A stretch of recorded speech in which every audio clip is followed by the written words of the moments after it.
So welcome to Plato videos. ఈరోజు మనం SI constable విభాగానికి సంబంధించి అయస్కాంతత్వము మ్యాగ్నెటిజం అనే పాఠ్యాంశం గురించి ఒకసారి మనం చర్చించుకుందామండి. సో అయస్కాంతత్వము అండి, మ్యాగ్నెటిజం.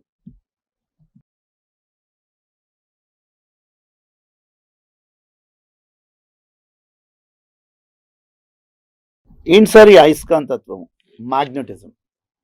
సో మ్యాగ్నెటిజం అనగానే అయస్కాంతాల గురించి అధ్యయనం చేసే ఒక భౌతిక శాస్త్ర విభాగమే అయస్కాంతత్వము అండి. సో ఈ అయస్కాంతాల యొక్క ధర్మాల గురించి, ఆ అయస్కాంతాల యొక్క స్వభావం గురించి అధ్యయనం చేసే ఒక భౌతిక శాస్త్ర విభాగానికి ఈరోజు ఏమని పేరు పెట్టారంటే అయస్కాంతత్వంగా పరిగణించేసుకున్నారు. మరి ఇటువంటి అయస్కాంతత్వం అనేది మనం ముందు నుండి అబ్జర్వ్ చేసేసుకుంటే క్రీస్తు పూర్వంలోనే ఆసియా మైనర్, నేను చెప్పుకున్నామండి, ఆసియా మైనర్ ప్రాంతంలో, ఆసియా మైనర్ ఆర్ మీనార్ ప్రాంతంలో గ్రీసు దేశంలోనండి, ఓకేనా. సో గ్రీస్ అంటారు లేదా గ్రీస్, ఓకే. ఈ గ్రీస్ దేశంలో మెగ్నీషియా అనే ప్రాంతంలోనండి, సో మెగ్నీషియా అనే ప్రాంతంలో మొట్టమొదటగా అయస్కాంతాలను, సో వాటిని అయస్కాంతాలను గుర్తించారు అండి.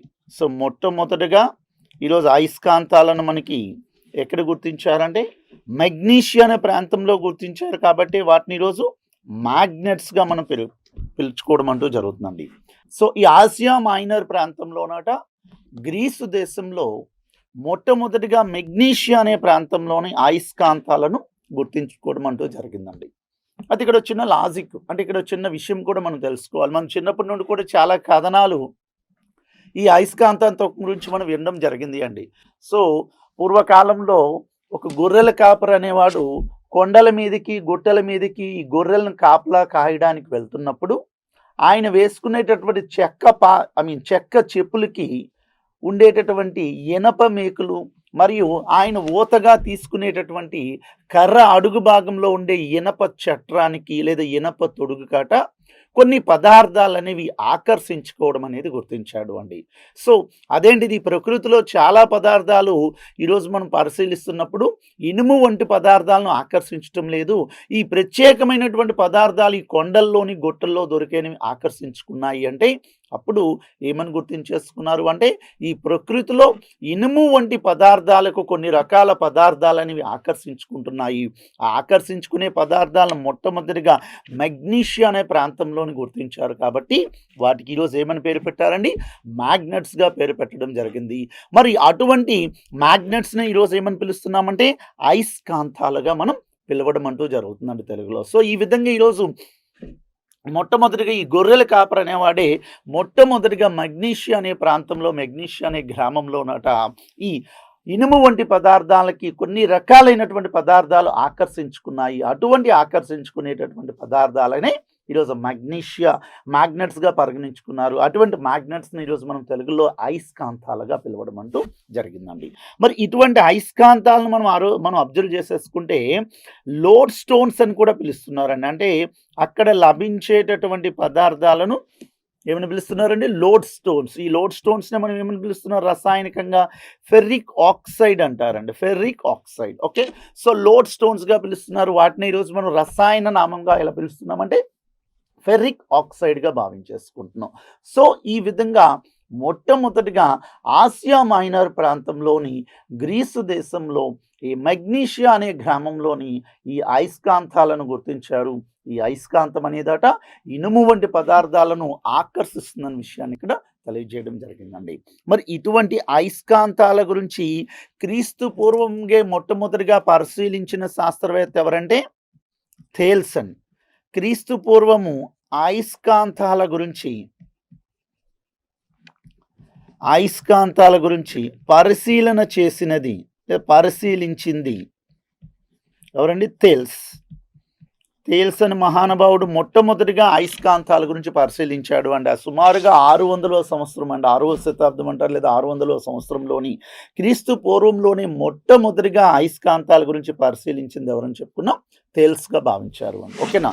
మరి థేల్స్ తర్వాత క్రీస్తు శకంలోనండి, క్రీస్తు శకంలో 16వ శతాబ్దంలోనండి, 16వ శతాబ్దంలో అయస్కాంతాల గురించి మొట్టమొదటిగా శాస్త్రీయ పరిశోధన చేసినది, అయస్కాంతాల గురించి మొట్టమొదటిగా శాస్త్రీయ పరిశోధన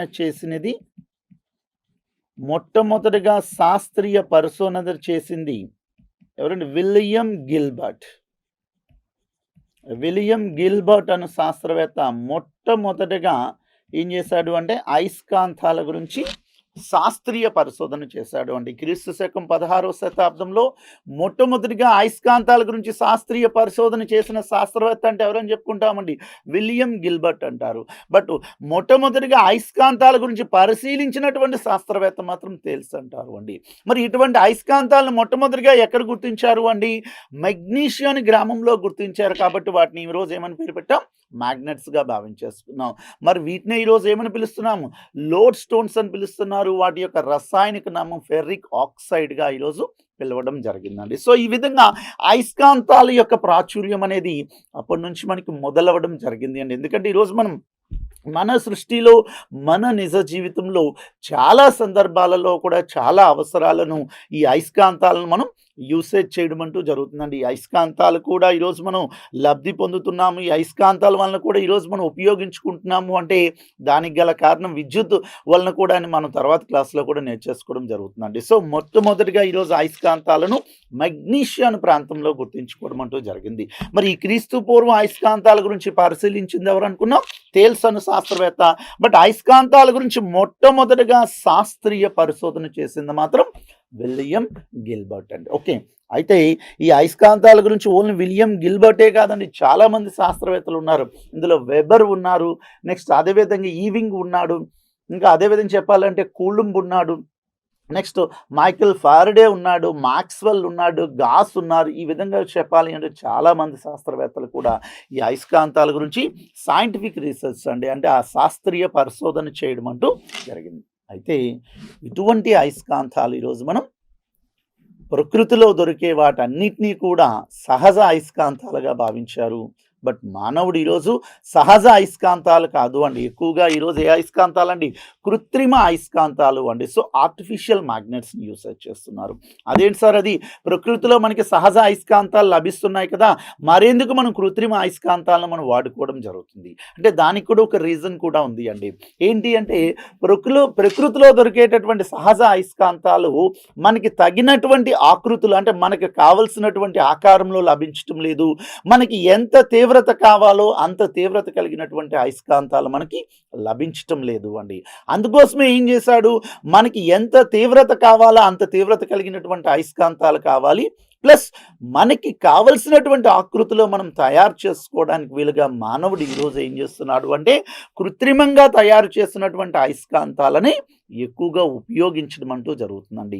మరి కృత్రిమంగా తయారు చేసినటువంటి అయస్కాంతాలు మనం తీసుకున్నామనుకోండి, చాలా ఆకారాల్లో ఉంటాయి. వృత్తాకారంలో ఉంటుంది, అండ్ దండ అయస్కాంతము అంటే దీర్ఘ చతురస్రాకారంలో ఉంటుంది, ప్లస్ అదేవిధంగా డంబుల్ ఆకారంలో ఉంటుంది, స్తూపాకారంలో ఉంటుంది, అండ్ వృత్తాకార బిల్ల ఆకారంలో ఉంటుంది, గుర్రపు నాడ ఆకారంలో ఉంటుందండి. సో ఈ విధంగా చాలా ఆకారాల్లో ఈరోజు మానవుడు అనేవాడు తన అవసరాలకి అనుగుణంగా ప్లస్ ఎంత తీవ్రత కావాలా అంత తీవ్రత కలిగినటువంటి అయస్కాంతాలను మనం తయారు చేసుకోవడానికి వీలుగా మానవుడు ప్రస్తుత పరిస్థితుల్లో సహజ అయస్కాంతాలతో పోల్చుకుంటే ఎక్కువగా కృత్రిమ అయస్కాంతాలను ఉపయోగించడం అంటూ జరిగిందండి. సో ఈ విధంగా అయస్కాంతం యొక్క ఆవిర్భావం అనేది మనకి జరిగింది అండి. సో ఈ విధంగా మనం చెప్పుకోవాలి అనుకుంటే అయస్కాంతాలు మొట్టమొదటిగా పరిశీలిస్తున్నప్పుడు గ్రీస్ దేశంలో మెగ్నీషియా అనే ప్రాంతంలో మొట్టమొదటిగా అయస్కాంతాలను గుర్తించారు.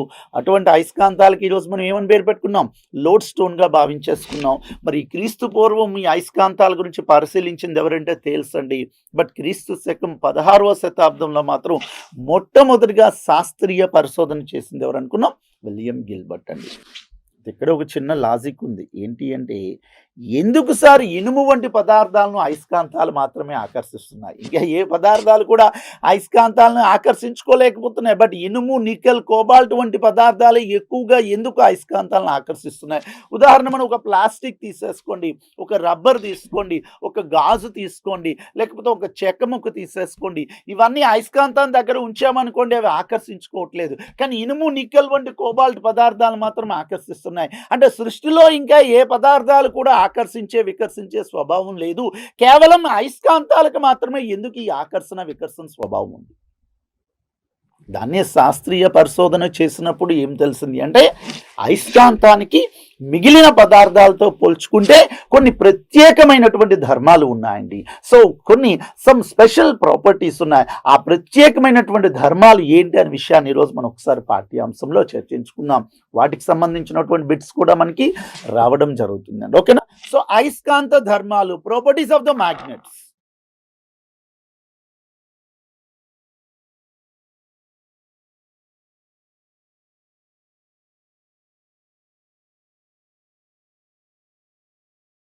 అయస్కాంత ధర్మాలు,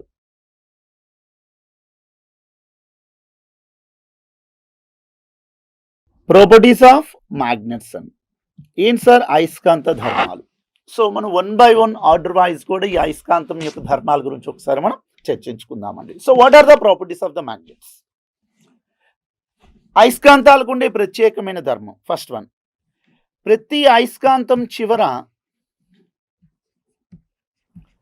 ప్రతి అయస్కాంతం రెండు చివర్ల వద్ద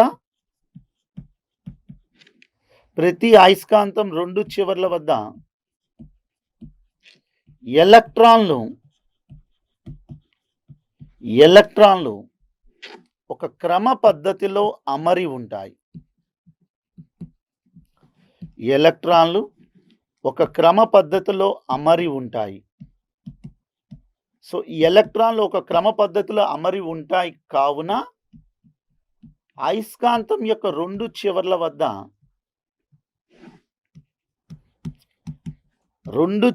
వద్ద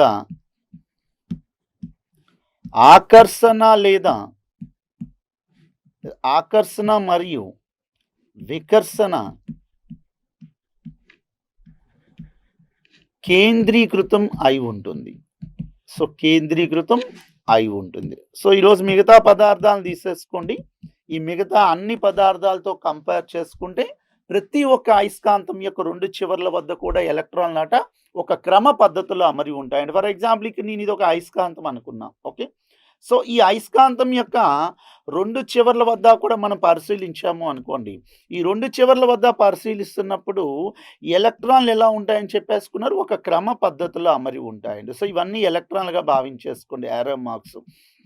అయస్కాంతం యొక్క రెండు చివర్ల వద్ద కూడా ఎలక్ట్రాన్లు అనేవి ఒక క్రమ పద్ధతిలో ఉంటాయి. దేంతో పోల్చుకుంటే? మధ్య భాగంతో పోల్చుకుంటే. అంటే మధ్య భాగంలో ఎలక్ట్రాన్లు ఎలా ఉంటాయి? వాటికి ఇష్టానుసారంగా ఒక క్రమ పద్ధతిని అనుసరించకుండా ఉంటాయి. బట్ చివర్ల వద్ద మాత్రమే ఎలక్ట్రాన్లు అనేవి ఒక క్రమ పద్ధతిలో అమరి ఉంటున్నాయండి. మరి ఆ క్రమ పద్ధతిలో అమరి ఉంటున్నాయి కాబట్టి మధ్య భాగంతో పోల్చుకుంటే అయస్కాంతానికి ఏ భాగం వద్ద ఆకర్షణ లేదా వికర్షణ బలం అధికంగా ఉంటుంది అంటే one of the very important point అండి, చివర్ల వద్ద మాత్రమే అయస్కాంతానికి ఆకర్షణ లేదా వికర్షణ స్వభావం అనేది అధికంగా ఉంటుంది. ఫర్ ఎగ్జాంపుల్ ఒక బిట్ ఇచ్చారు అనుకోండి. ఫర్ ఎగ్జాంపుల్ అయస్కాంతం యొక్క ఏ భాగాల వద్ద ఆకర్షణ లేదా వికర్షణ బలం అధికంగా ఉంటుంది? ఫస్ట్ ఆప్షన్ రెండు చివర్ల వద్ద, సెకండ్ ఆప్షన్ మధ్య భాగం వద్ద, అండ్ థర్డ్ ఆప్షన్కి వచ్చేసరికి ఏ ప్రాంతం వద్ద, అన్ని ప్రాంతాల వద్ద, అండ్ ఫోర్త్ ఆప్షన్కి వచ్చేసరికి చెప్పలేము అనుకున్నామండి. అప్పుడు ఆప్షన్ ఏమవుతుందండి, రెండు చివర్ల వద్ద మాత్రమే అయస్కాంతానికి ఆకర్షణ లేదా వికర్షణ స్వభావం అనేది అధికంగా ఉంటుంది. ఎవరితో పోల్చుకుంటే? మధ్య భాగంతో పోల్చుకుంటే. అందుకోసమే అన్ని భాగాల వద్ద కూడా ఒకే విధంగా ఉండదు, ప్లస్ మధ్య భాగం వద్ద కూడా ఒకే విధంగా ఉండదండి.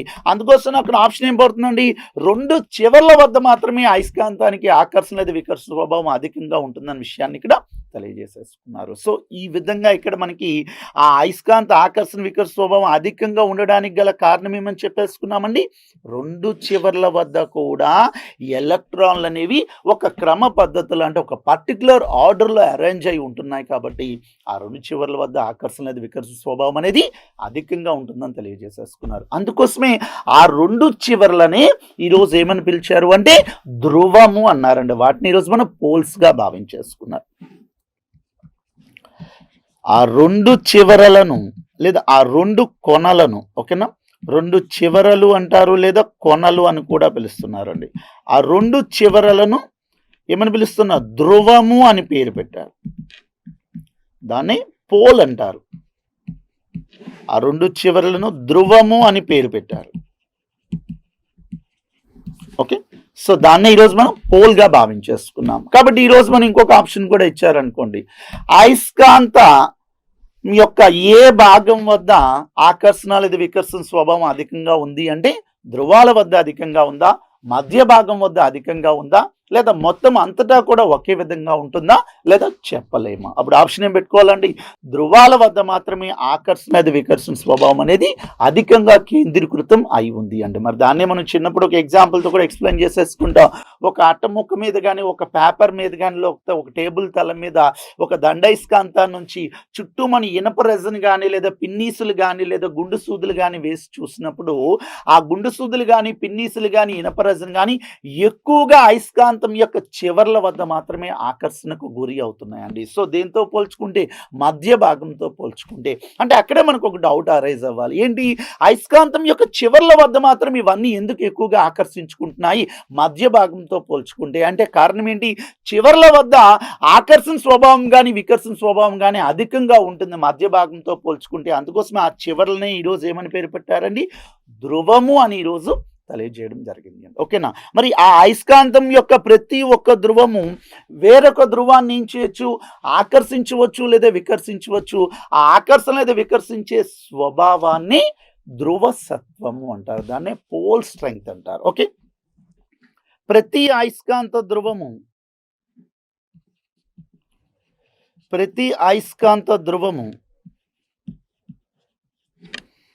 వేరొక అయస్కాంత ధ్రువాన్ని ప్రతి అయస్కాంత ధ్రువము వేరొక అయస్కాంత ధ్రువమును తన వైపుకి ఆకర్షించే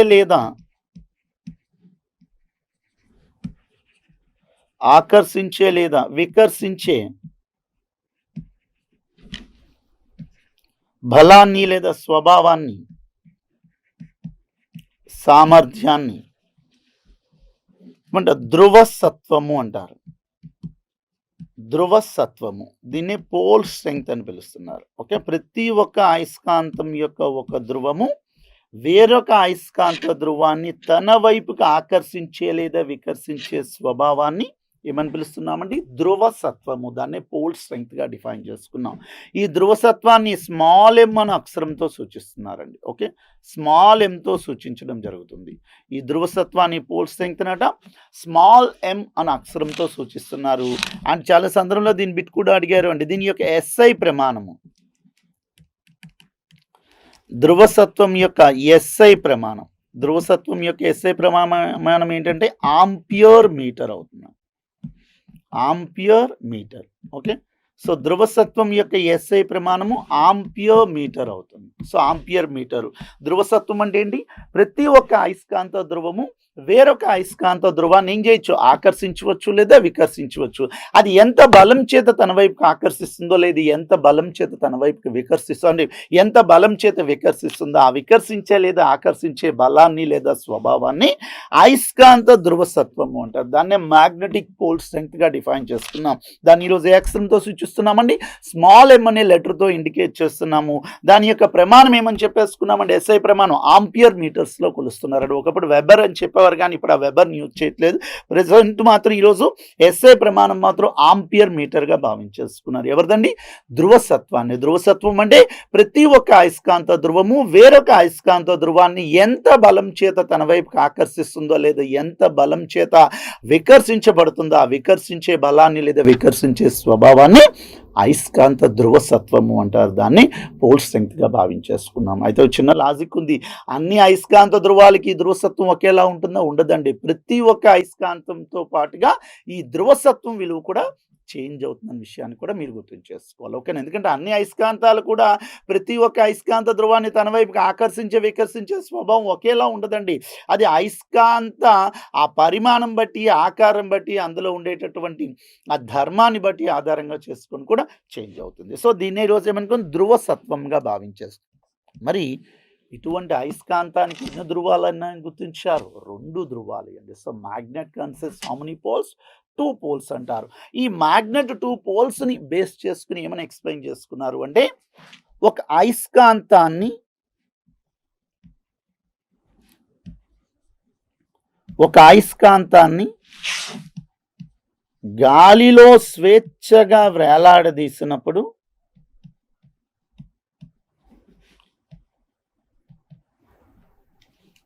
ఒక అయస్కాంతాన్ని గాలిలో స్వేచ్ఛగా వేలాడదీసినప్పుడు అది భూమి యొక్క ఉత్తర మరియు దక్షిణ దిశలను సూచిస్తూ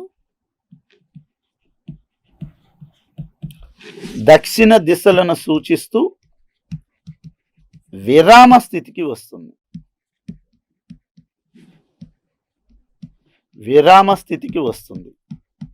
ఓకేనా? ఫర్ ఎగ్జాంపుల్ నేను ఒక దండాయస్కాంతాన్ని తీసుకున్నా. ఇంతకు ముందే చెప్పేసుకున్నాము.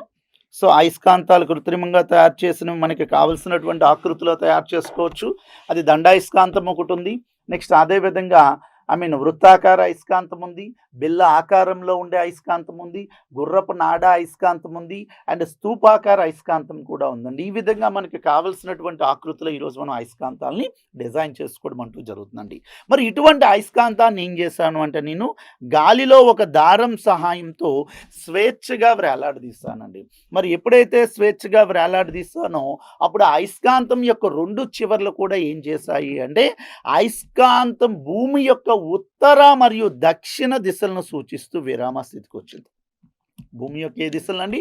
ఉత్తర మరియు దక్షిణ దిశలను అండి. అంటే భౌగోళిక ఉత్తర దక్షిణ దిశలను సూచిస్తూ విరామ స్థితికి రావడం అంటూ గుర్తించేసుకున్నారు. మరి ఆ భౌగోళిక ఉత్తర దక్షిణ దిశలను సూచిస్తూ ఈ అయస్కాంతం యొక్క 2 చివర్లు కూడా వస్తున్నాయి కాబట్టి ఈరోజు భూమి మీద ఈ దిశలను లేదా ఈ దిక్కులను సూచించడానికి ఈరోజు దేన్ని ఉపయోగిస్తున్నారంటే అయస్కాంతాన్ని యూసేజ్ చేస్తున్నారు. అందుకోసం ఈరోజు ఇటువంటి ధర్మాన్నే లేదా దీనినే ఈరోజు ఏ ధర్మం అన్నారండి? దిశా ధర్మము అంటారు.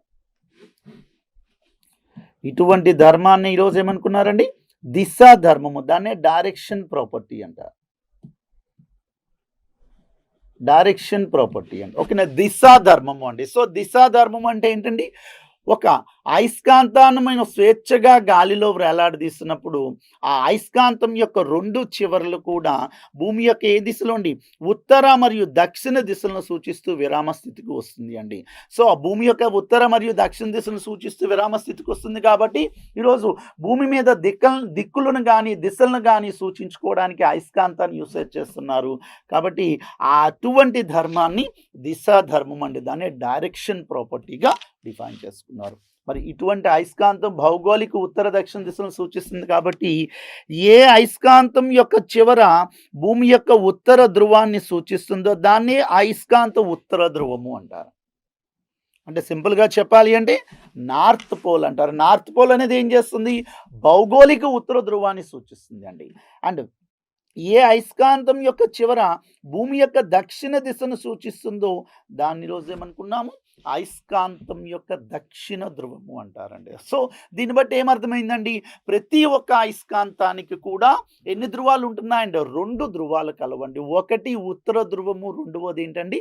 దక్షిణ ధ్రువంగా తెలియజేశారు అండి. సో, ఈ విధంగా మనం చెప్పాలి అంటే అయస్కాంతం యొక్క ఏ చివర భూమి యొక్క ఉత్తర దృష్టిను తెలియజేస్తుందో లేదా ఉత్తర దిక్కును సూచిస్తుందో దాన్నే అయస్కాంత ఉత్తర ధ్రువము అని పేరు పెట్టారు. అయస్కాంత ఉత్తర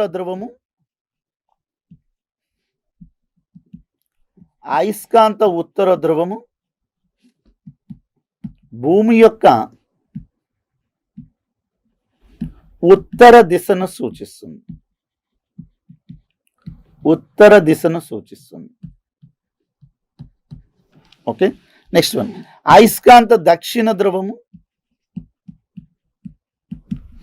భూమి యొక్క దక్షిణ దిశను సూచిస్తుంది. అంటే చెప్పాలి అంటే భూమి యొక్క ఉత్తర ధ్రువాన్ని వెతికే అయస్కాంత ధ్రువాన్ని ఉత్తర ధ్రువం అంటారు.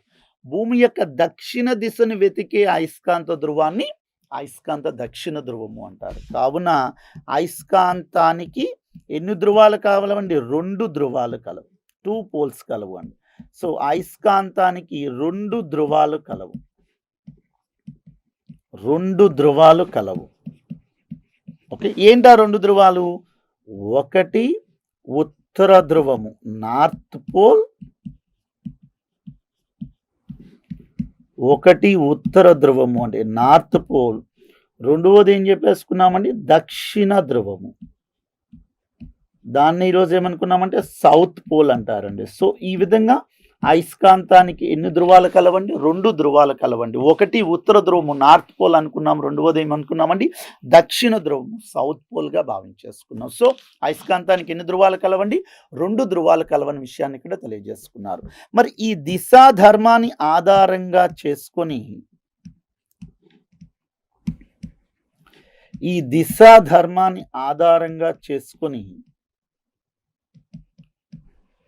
చైనా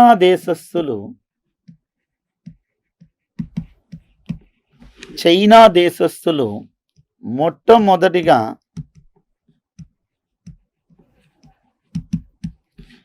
నావికా దిక్సూచిని కనుగొన్నారు.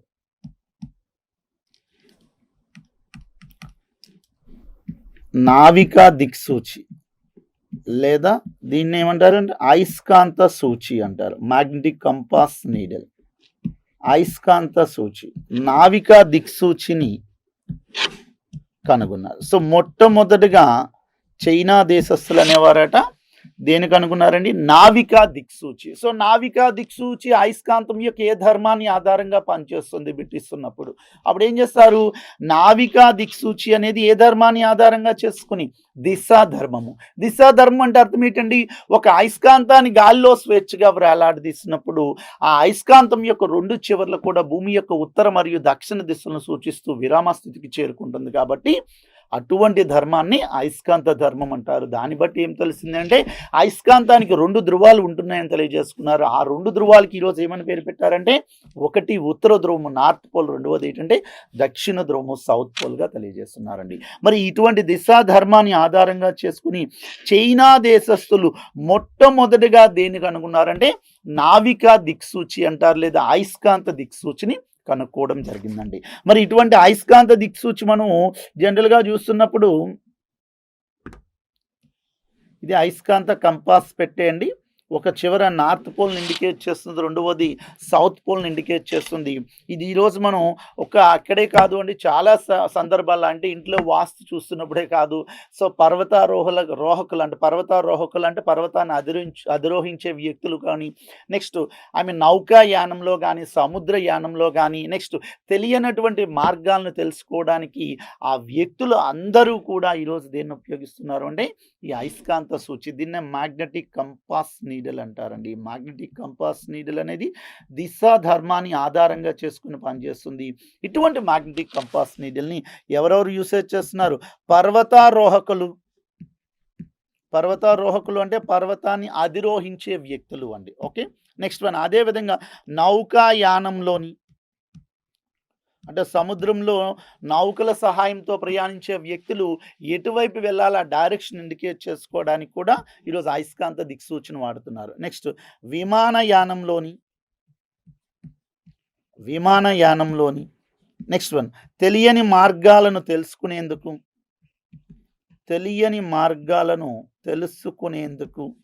వీటన్నింటినీ కూడా వీటన్నిటిలో కూడా ఈరోజు మనం దేన్ని ఉపయోగిస్తున్నామని నావికా దిక్సూచి లేదా అయస్కాంత సూచిని యూసేజ్ చేస్తున్నారు. సో దీన్ని ఈరోజు మనం దిశా ధర్మంగా భావించేసుకున్నాం. సో ఈ విధంగా అయస్కాంతానికి ఎన్ని ధృవాలు ఉన్నాయని చెప్పామండి? 2 ధృవాలు ఉంటున్న విషయాన్ని ఇక్కడ తెలియజేసేసుకున్నారు. ఓకేనా? మరి ఇటువంటి అయస్కాంతాలను మనం దిశా ధర్మాన్ని ఆధారంగా చేసుకుని అయస్కాంత సూచిని అంటే మ్యాగ్నెటిక్ కంపాస్ నీడిల్ని తయారు చేశారు. అది ఈరోజు పర్వతారోహకులు యూసేజ్ చేస్తున్నారు, నౌకాయానంలో వాడుతున్నారు, విమానయానంలో వాడుతున్నారు. అండ్ తెలియని మార్గాలను తెలుసుకునేందుకు కూడా అయస్కాంత దిక్సూచి లేదా నావికా దిక్సూచిని యూసేజ్ చేస్తున్నారు. మరి ఇటువంటి నావికా దిక్సూచి లేదా అయస్కాంత దిక్సూచిని మొట్టమొదటిగా కనుగొన్నది చైనా దేశస్థులు అండి. అది కూడా ఏ ధర్మాన్ని ఆధారంగా చేసుకుని? దిశా ధర్మాన్ని ఆధారంగా చేసుకుని వాళ్ళు కనుక్కోవడం అంటూ జరిగిందండి. ఓకేనా? మరి అయస్కాంతానికి ఎన్ని ధృవాలు ఉంటాయని చెప్పి 2 ధృవాలు ఉంటున్నాయి కాబట్టి దాన్ని ద్విధ్రువ స్వభావం అంటారు, డైపోల్ నేచర్ అంటారు. ఒకటి ఏ ధ్రువం అనుకున్నాం? ఉత్తర ధ్రువం. రెండవది ఏమని చెప్పేసుకున్నామంటే దక్షిణ ధ్రువము అంటారు. ఓకే, అయితే దీన్ని బట్టి ఇంకో పాయింట్ కూడా చెప్పారు. ఏంటి? సజాతి ధృవాలు, సజాతి అయస్కాంత ధృవాలు అంటే ఒకే రకమైన సజాతి అయస్కాంత ధృవాలు పరస్పరము ఏం చేస్తాయండి? వికర్షిస్తాయి. అంటే like poles are always repels each other. సజాతి అయస్కాంత ధృవాలు ఎల్లప్పుడూ వికర్షిస్తాయి. విజాతి అయస్కాంత ధృవాలు అను. విజాతి అయస్కాంత ధృవాలు అంటే వేరు ధృవాలు అండి. ఈ వేరు ధృవాలు ఎల్లప్పుడూ కూడా ఏమవుతున్నాయండి? ఆకర్షిస్తున్నాయి. ఓకే, ఫర్ ఎగ్జాంపుల్ ఒక దండ అయస్కాంతం తీసేసుకున్నాను నేను. ఒక దండ అయస్కాంతానికి ఎన్ని ధృవాలు ఉంటాయండి? 2. ఏంటి? నార్త్ ఒకటి, సౌత్ ఒకటి. ఇంకొక దండ అయస్కాంతాన్ని తీసేసుకున్నాం, దానికి కూడా ఎన్ని ధృవాలు ఉంటున్నాయండి? 2 ధృవాలు, నార్త్ ఒకటి, సౌత్ అని తీసుకున్నాం. ఇప్పుడు ఈ రెండింటిని మనం పక్కన పెట్టుకున్నాం అనుకోండి. మొదటి అయస్కాంతం యొక్క దక్షిణ ధ్రువము, రెండవ అయస్కాంతం యొక్క ఉత్తర ధ్రువము రెండు పరస్పరం కూడా కొంత దూరంలో వేరు చేసి ఉంటున్నాయి. కాబట్టి ఈ రెండు ఏ ధృవాలు అవుతున్నాయండి? వేరు ధృవాలు. కాబట్టి విజాతి ధృవాలు. ఈ రెండు ఎప్పుడూ కూడా ఏమవుతున్నాయండి? ఒకదానితో ఒకటి ఆకర్షించుకోవడం జరుగుతుంది. కాబట్టి ఎల్లప్పుడూ కూడా విజాతి అయస్కాంత ధృవాలు ఒకదానితో ఒకటి ఆకర్షిస్తాయండి. ఒకవేళ ఇది నార్త్, ఇది సౌత్ అనుకున్నాం, ఇంకొక రెండవ అయస్కాంతం ఇది సౌత్ నార్త్ అనుకుంటే ఇంకొక అయస్కాంతాన్ని తిప్పాం. అలాంటప్పుడు మనం పరిశీలిస్తే రెండు అయస్కాంత ధృవాలు ఒకదానితో ఏమవుతున్నాయండి? వికర్షించుకోవడం జరుగుతుంది. సో ఇక్కడికి వచ్చేసరికి ఒకదానితో ఒకటి ఏమవుతున్నాయండి? ఆకర్షించుకోవడం జరుగుతుంది. ఇక్కడికి వచ్చేసరికి ఏం జరుగుతుందంటే ఒకదానితో ఒకటి వికర్షించుకోవడం జరుగుతుంది. అంటే విజాతి ధృవాలు ఎల్లప్పుడూ కూడా ఆకర్షించుకుంటాయి, సజాతి ధృవాలు ఎల్లప్పుడూ కూడా వికర్షించుకుంటున్నాయి. సో ఇది ఈరోజు అయస్కాంతం యొక్క వేరొక ధర్మంగా భావించేస్తున్నాం. ఓకే, సజాతి ధృవాలు ఎల్లప్పుడూ వికర్షిస్తాయి, విజాతి ధృవాలు ఎల్లప్పుడూ కూడా ఆకర్షిస్తున్నాయండి. నెక్స్ట్ వన్,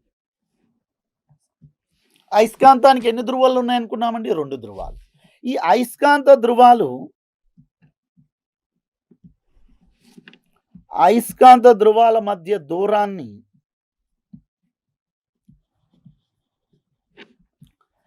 అయస్కాంత పొడవు అని అంటారు. దాన్ని మ్యాగ్నెటిక్ లెంగ్త్ అంటారు. దాన్ని 2Lతో ఇండికేట్ చేస్తున్నారు. 2L అయస్కాంత పొడవు అని అంటారు, లేదా అయస్కాంత పొడవు అని పిలుస్తారు. ఓకే, అయస్కాంత ధృవాల మధ్య దూరాన్ని అండి. సో ఫర్ ఎగ్జాంపుల్ 2 మ్యాగ్నెట్స్, ఒక మ్యాగ్నెట్ తీసుకున్నాము. దీనికి ఎన్ని పోల్స్ ఉంటాయని చెప్పాం? 2 పోల్స్ ఉన్నాయని చెప్పుకున్నాం. ఒకటి ఏం చెప్పుకున్నాం? నార్త్ పోల్, ఉత్తర ధ్రువము. రెండవది దక్షిణ ధ్రువము. ఈ 2 అయస్కాంత ధృవాల మధ్య ఉండేటటువంటి దూరాన్ని ఏమనుకున్నామండి? అయస్కాంత పొడవు అంటారు. దాన్ని మ్యాగ్నెటిక్ లెంగ్త్ అంటారు. దాన్ని ఈరోజు దేంతో ఇండికేట్ చేస్తున్నాం? 2Lతో ఇండికేట్ చేస్తున్నాం. అయితే ఇక్కడ చిన్న పాయింట్ కూడా ఉంది, మీరు గుర్తించేసుకోండి. ఈ అయస్కాంత ధృవాల మధ్య దూరాన్ని అయస్కాంత పొడవు అన్నాం, కానీ ఈ ధృవాలు అనేవాట అయస్కాంతం యొక్క 2 చివర్ల వద్దే ఖచ్చితంగా ఏర్పడటం లేదు. యాక్చువల్గా ధ్రువం అనేసరికి ఈ ఎండ్ పాయింట్ మనం ఇండికేట్ చేసేసుకోవాలి. అది ఈ ఎండ్ పాయింట్ మధ్య ఉన్న దూరాన్ని ఏమంటాము? జ్యామితీయ పొడవు అంటారు. మరి ఒరిజినల్గా చెప్పాలి అంటే జ్యామితీయ పొడవు, అయస్కాంత పొడవు రెండు ఎలా ఉండాలి? సమానంగా ఉండాలి. జియోమెట్రికల్ లెంగ్త్, మ్యాగ్నెటిక్ లెంగ్త్ అనేది ఈక్వల్గా ఉండాలి. కానీ శాస్త్రీయంగా తెలియజేసింది ఏంటంటే ఈ అయస్కాంత ధృవాలు ఖచ్చితంగా వాటి చివర్ల వద్ద ఏర్పడకుండా కొంచెం లోపల ఏర్పడుతున్నాయి. కాబట్టి అయస్కాంత పొడవు వేరే, జ్యామితీయ పొడవు వేరండి. అయస్కాంత పొడవు విలువ ఎల్లప్పుడూ కూడా జ్యామితీయ పొడవు కన్నా తక్కువగా ఉంటుందన్న విషయాన్ని మాత్రమే గుర్తుంచేసుకోండి. కాబట్టి ఇక్కడ తెలియజేసుకోవాల్సిన అంశం ఏంటి? అయస్కాంత ధ్రువాల మధ్య దూరాన్ని అయస్కాంత పొడవు అని అంటారు. కానీ అయస్కాంత ధ్రువాలు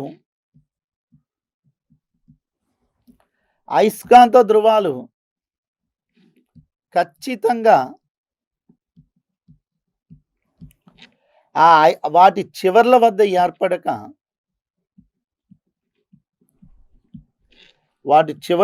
ఏర్పడవు.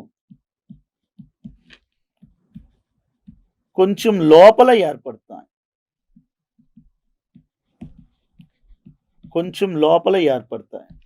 అందువలన ఏమవుతుందని చెప్పేసుకున్నామండి. అందువలన అయస్కాంత పొడవు దాని జ్యామితీయ పొడవు కన్నా తక్కువ.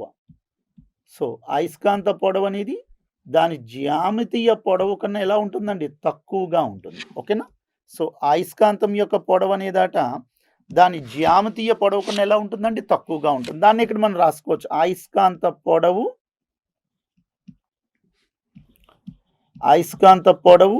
లెస్ దెన్ జ్యామితీయ పొడవు. అయస్కాంత పొడవు లెస్ దెన్ జ్యామితీయ పొడవు. సో ఒకవేళ బిట్ ఇచ్చారు, ఈ క్రింది వాళ్ళ సరి అయిన వ్యాఖ్యను గుర్తించండి అంటారు. ఆప్షన్స్ ఫస్ట్ వన్, అయస్కాంత పొడవు ఈక్వల్స్ టు జ్యామితీయ పొడవు, అయస్కాంత పొడవు లెస్ దెన్ జ్యామితీయ పొడవు, అయస్కాంత పొడవు గ్రేటర్ దెన్ జ్యామితీయ పొడవు, లేదా చెప్పలేము అని చెప్పుకున్నాం అనుకోండి. ఆప్షన్ అప్పుడు ఏం పెట్టుకోవచ్చు? అయస్కాంత పొడవు లెస్ దెన్ జ్యామితీయ పొడవే సరి అయిన వ్యాఖ్యగా ఇక్కడ మనం గుర్తుంచుకోవాలి. సో ఈ విధంగా ప్రతి ఒక్క అయస్కాంతానికి కూడా ధ్రువాలు అనేవాట ఎగ్జిస్టెన్స్ అవుతాయి. కానీ ఆ ధ్రువాలు మాత్రము ఆ అయస్కాంతం యొక్క 2 చివర్ల వద్ద మాత్రమే ఖచ్చితంగా ఏర్పడవు. అవి కొంచెం లోపల ఏర్పడుతున్నాయి. కాబట్టి ఒక అయస్కాంతం యొక్క పొడవుతో పోల్చుకుంటే దాని జ్యామితీయ పొడవే ఎక్కువగా ఉంటుంది, అయస్కాంత పొడవు అనేది తక్కువగా ఉంటుందని చెప్పారు. కానీ శాస్త్రీయంగా దీన్ని క్యాలిక్యులేట్ చేస్తే ఎలా వచ్చిందంటే అయస్కాంత పొడవు equals to magnetic length is equals to 5/6 part of geometrical length అండి. ఓకే, 5/6 ఇంటూ జ్యామితీయ పొడవు అని. సో అయస్కాంత పొడవు అనేది దాని జ్యామితీయ పొడవులో ఎన్నో వంతు ఉంటుందండి? 5/6వ వంతు ఉంటుందని విషయాన్ని తెలియజేసుకున్నారు. అయస్కాంత పొడవు అనేది జ్యామితీయ పొడవులో ఎంత ఉంటుందండి? 5/6వ వంతు, 5/6 పార్ట్ ఉంటుందని ఇక్కడ ఎక్స్ప్లెయిన్ చేసేసుకున్నారు. సో ఈ విధంగా ప్రతి ఒక్క అయస్కాంతానికి కూడా 2 ధ్రువాలు ఉంటున్నాయని తెలియజేసుకున్నాము. కానీ ఆ 2 ధ్రువాలు కూడా అయస్కాంతం యొక్క 2 చివర్ల వద్దే ఖచ్చితంగా ఏర్పడటం లేదు.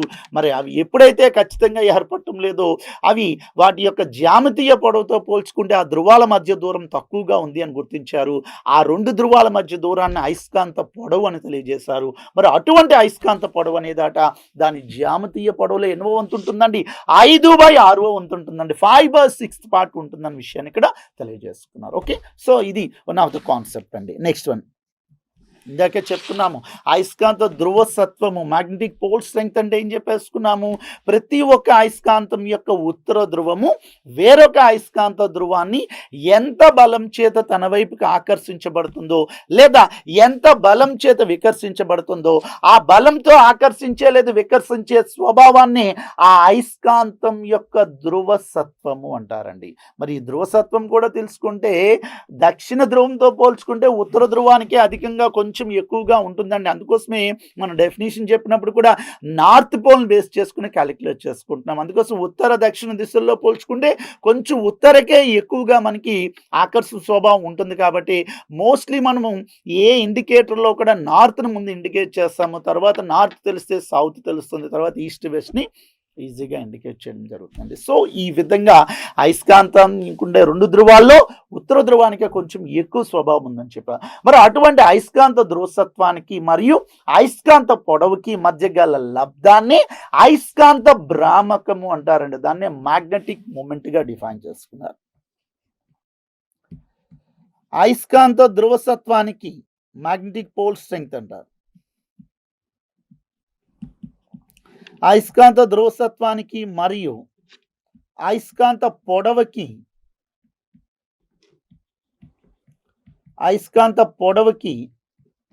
మధ్య గల లబ్ధాన్ని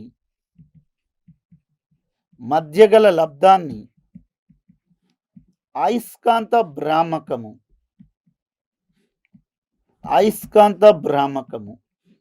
దాన్ని క్యాపిటల్ ఎంతో ఇండికేట్ చేస్తారండి. దాన్ని మ్యాగ్నెటిక్ మొమెంట్ అంటారు.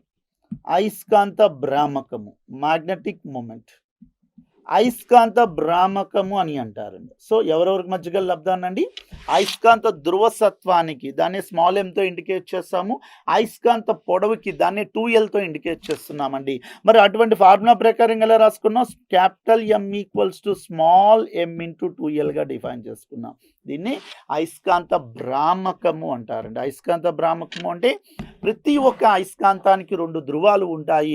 ఆ ధ్రువాలకు ఉండే ధ్రువసత్వానికి మరియు అయస్కాంత పొడవుకి మధ్య గల లబ్ధాన్ని అయస్కాంత భ్రామకము, మ్యాగ్నెటిక్ మొమెంట్గా డిఫైన్ చేసుకున్నారు. దాన్ని capital M equals to small m into 2Lగా భావించేసుకున్నారు. మరి ఇటువంటి అయస్కాంత భ్రామకానికి SI ప్రమాణం అండి, బిట్ కూడా ఒకసారి ఇచ్చారు అండి. అయస్కాంత భ్రామకానికి SI ప్రమాణం ఏంటి, ఆంపియర్ మీటర్ స్క్వేర్. ఎందుకు, ధ్రువసత్వాన్ని ఎందులో తెలియజేస్తాం, ఆంపియర్ మీటర్స్లో తెలియజేస్తాం.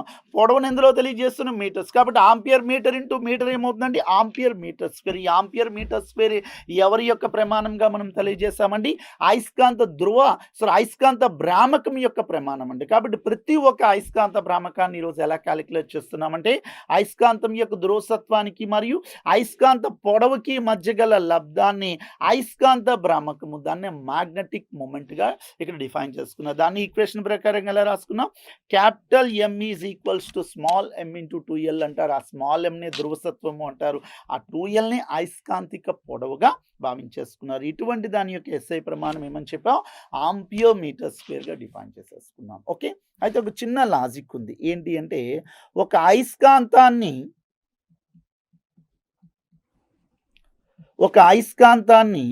2 ముక్కలుగా విభజించామనుకోండి, ఒక అయస్కాంతాన్ని 2 ముక్కలుగా విభజిస్తే మరలా ఆ ముక్కలకు కూడా ఏముంటాయండి, 2 ధ్రువాలే ఉంటాయి. ఆ ముక్కలకు కూడా 2 అయస్కాంత ధ్రువాలు ఉంటాయి. సో ఒక అయస్కాంతానికి అంటే ఏం చేస్తున్నామండి, ముక్కలుగా విభజించాం. ఫర్ ఎగ్జాంపుల్ ఒక అయస్కాంతం తీసేసుకున్నామని, ఒక అయస్కాంతం తీసుకున్నప్పుడు దీనికి ఎన్ని ధ్రువాలు ఉన్నాయన్నమా, 2 ధ్రువాలు. 2 ధ్రువాలు ఉండి వీటిని ఏం చేస్తాం, సగానికి కట్ చేస్తామండి. సగానికి కట్ చేసినప్పుడు ఎన్ని ముక్కలు విడిపోయాయి, 2. ఈ 2 ముక్కలు విడిపోయింటే మనం ఏం చేస్తున్నాం, నార్త్ వేరే చేస్తాం కదా, సౌత్ వేరే చేస్తాం కదా అనుకున్నామండి. కానీ అలా జరగదండి. ఓకేనా.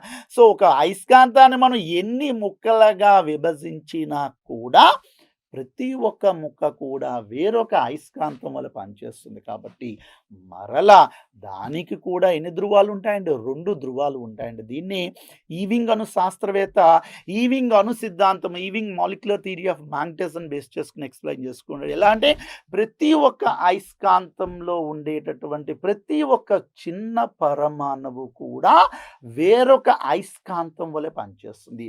అంటే ఎవ్రీ మ్యాగ్నెట్లో ఉండేటటువంటి మాలిక్యూల్ కానీ ఆటమ్ కానీ అనదర్ మ్యాగ్నెట్గా కూడా యాక్ట్ అవుతుంది. మరి అనదర్ మ్యాగ్నెట్గా యాక్ట్ అవుతుందంటే ఖచ్చితంగా ఎన్ని ధ్రువాలు ఉండాలి, 2 ధ్రువాలు. అంటే అయస్కాంతానికి ఏకాంక ధ్రువాలు ఉండే అవకాశం లేదు. ఎల్లప్పుడూ కూడా అది 2 ధ్రువాలను మాత్రమే కలిగి ఉంటుంది అనే విషయాన్ని ఇక్కడ తెలియజేసుకున్నారు. కాబట్టి బిట్ కూడా ఇవ్వచ్చు. అయస్కాంతాన్ని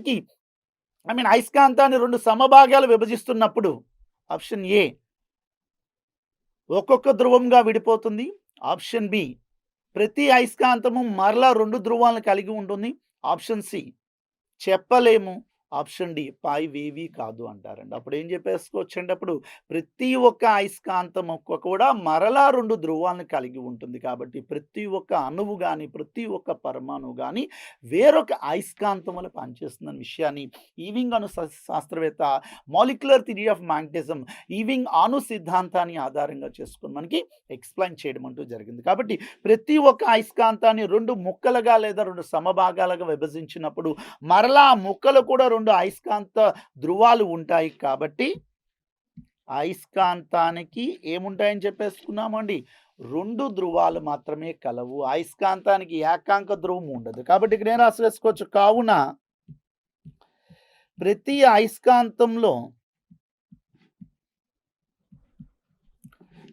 అయస్కాంతంలో ఉన్న పరమాణువు లేదా అణువు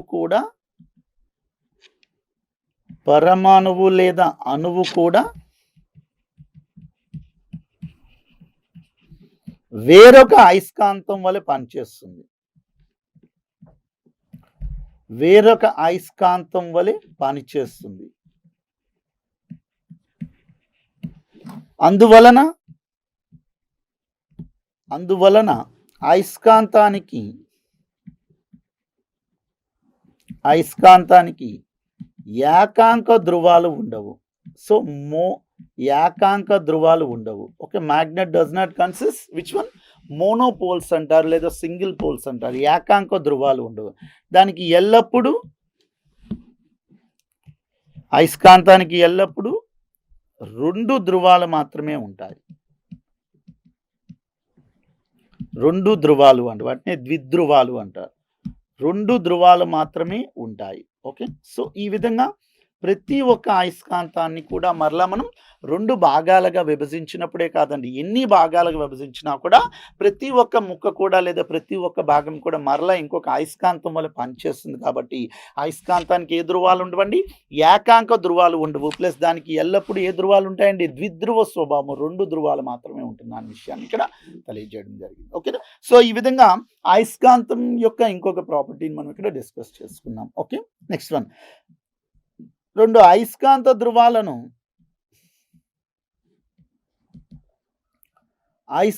ధ్రువాలను కలుపుకుంటూ గీచే సరళ రేఖను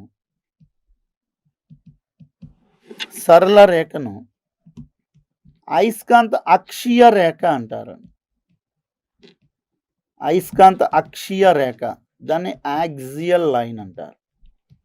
అయస్కాంత అక్షీయ రేఖ అంటారండి. ఓకే, అక్షీయ రేఖ అంటే ఫర్ ఎగ్జాంపుల్ నేను ఒక దండాయస్కాంతాన్ని తీసేసుకున్నాను. దీనికి ఎన్ని ధ్రువాలు ఉన్నాయి, 2 ధ్రువాలు, ఒకటి నార్త్ ఇంకొకటి సౌత్ అనుకున్నాం. ఈ 2 అయస్కాంత ధ్రువాలను కలుపుకుంటూ గీచే సరళ రేఖని ఏ రేఖ అనుకున్నామంటే దీన్ని అక్షీయ రేఖ అంటారండి. సో ఎవరెవరిని కలుపుకుంటూ గీచే రేఖ, అయస్కాంతం యొక్క 2 ధ్రువాలను కలుపుకుంటూ గీచేటటువంటి ఈ సరళ రేఖని అయస్కాంత అక్షీయ రేఖ, దాన్నే మ్యాగ్నెటిక్ యాక్సియల్ లైన్గా డిఫైన్ చేసుకున్నాం. ఓకేనా, ఇంకొకటి కూడా ఉంది. ఈ అయస్కాంత అక్షీయ రేఖకు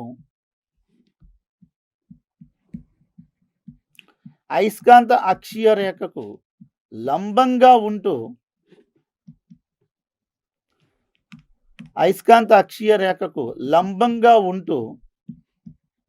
దాని మధ్య బిందువు గుండా పోతూ గీచిన రేఖని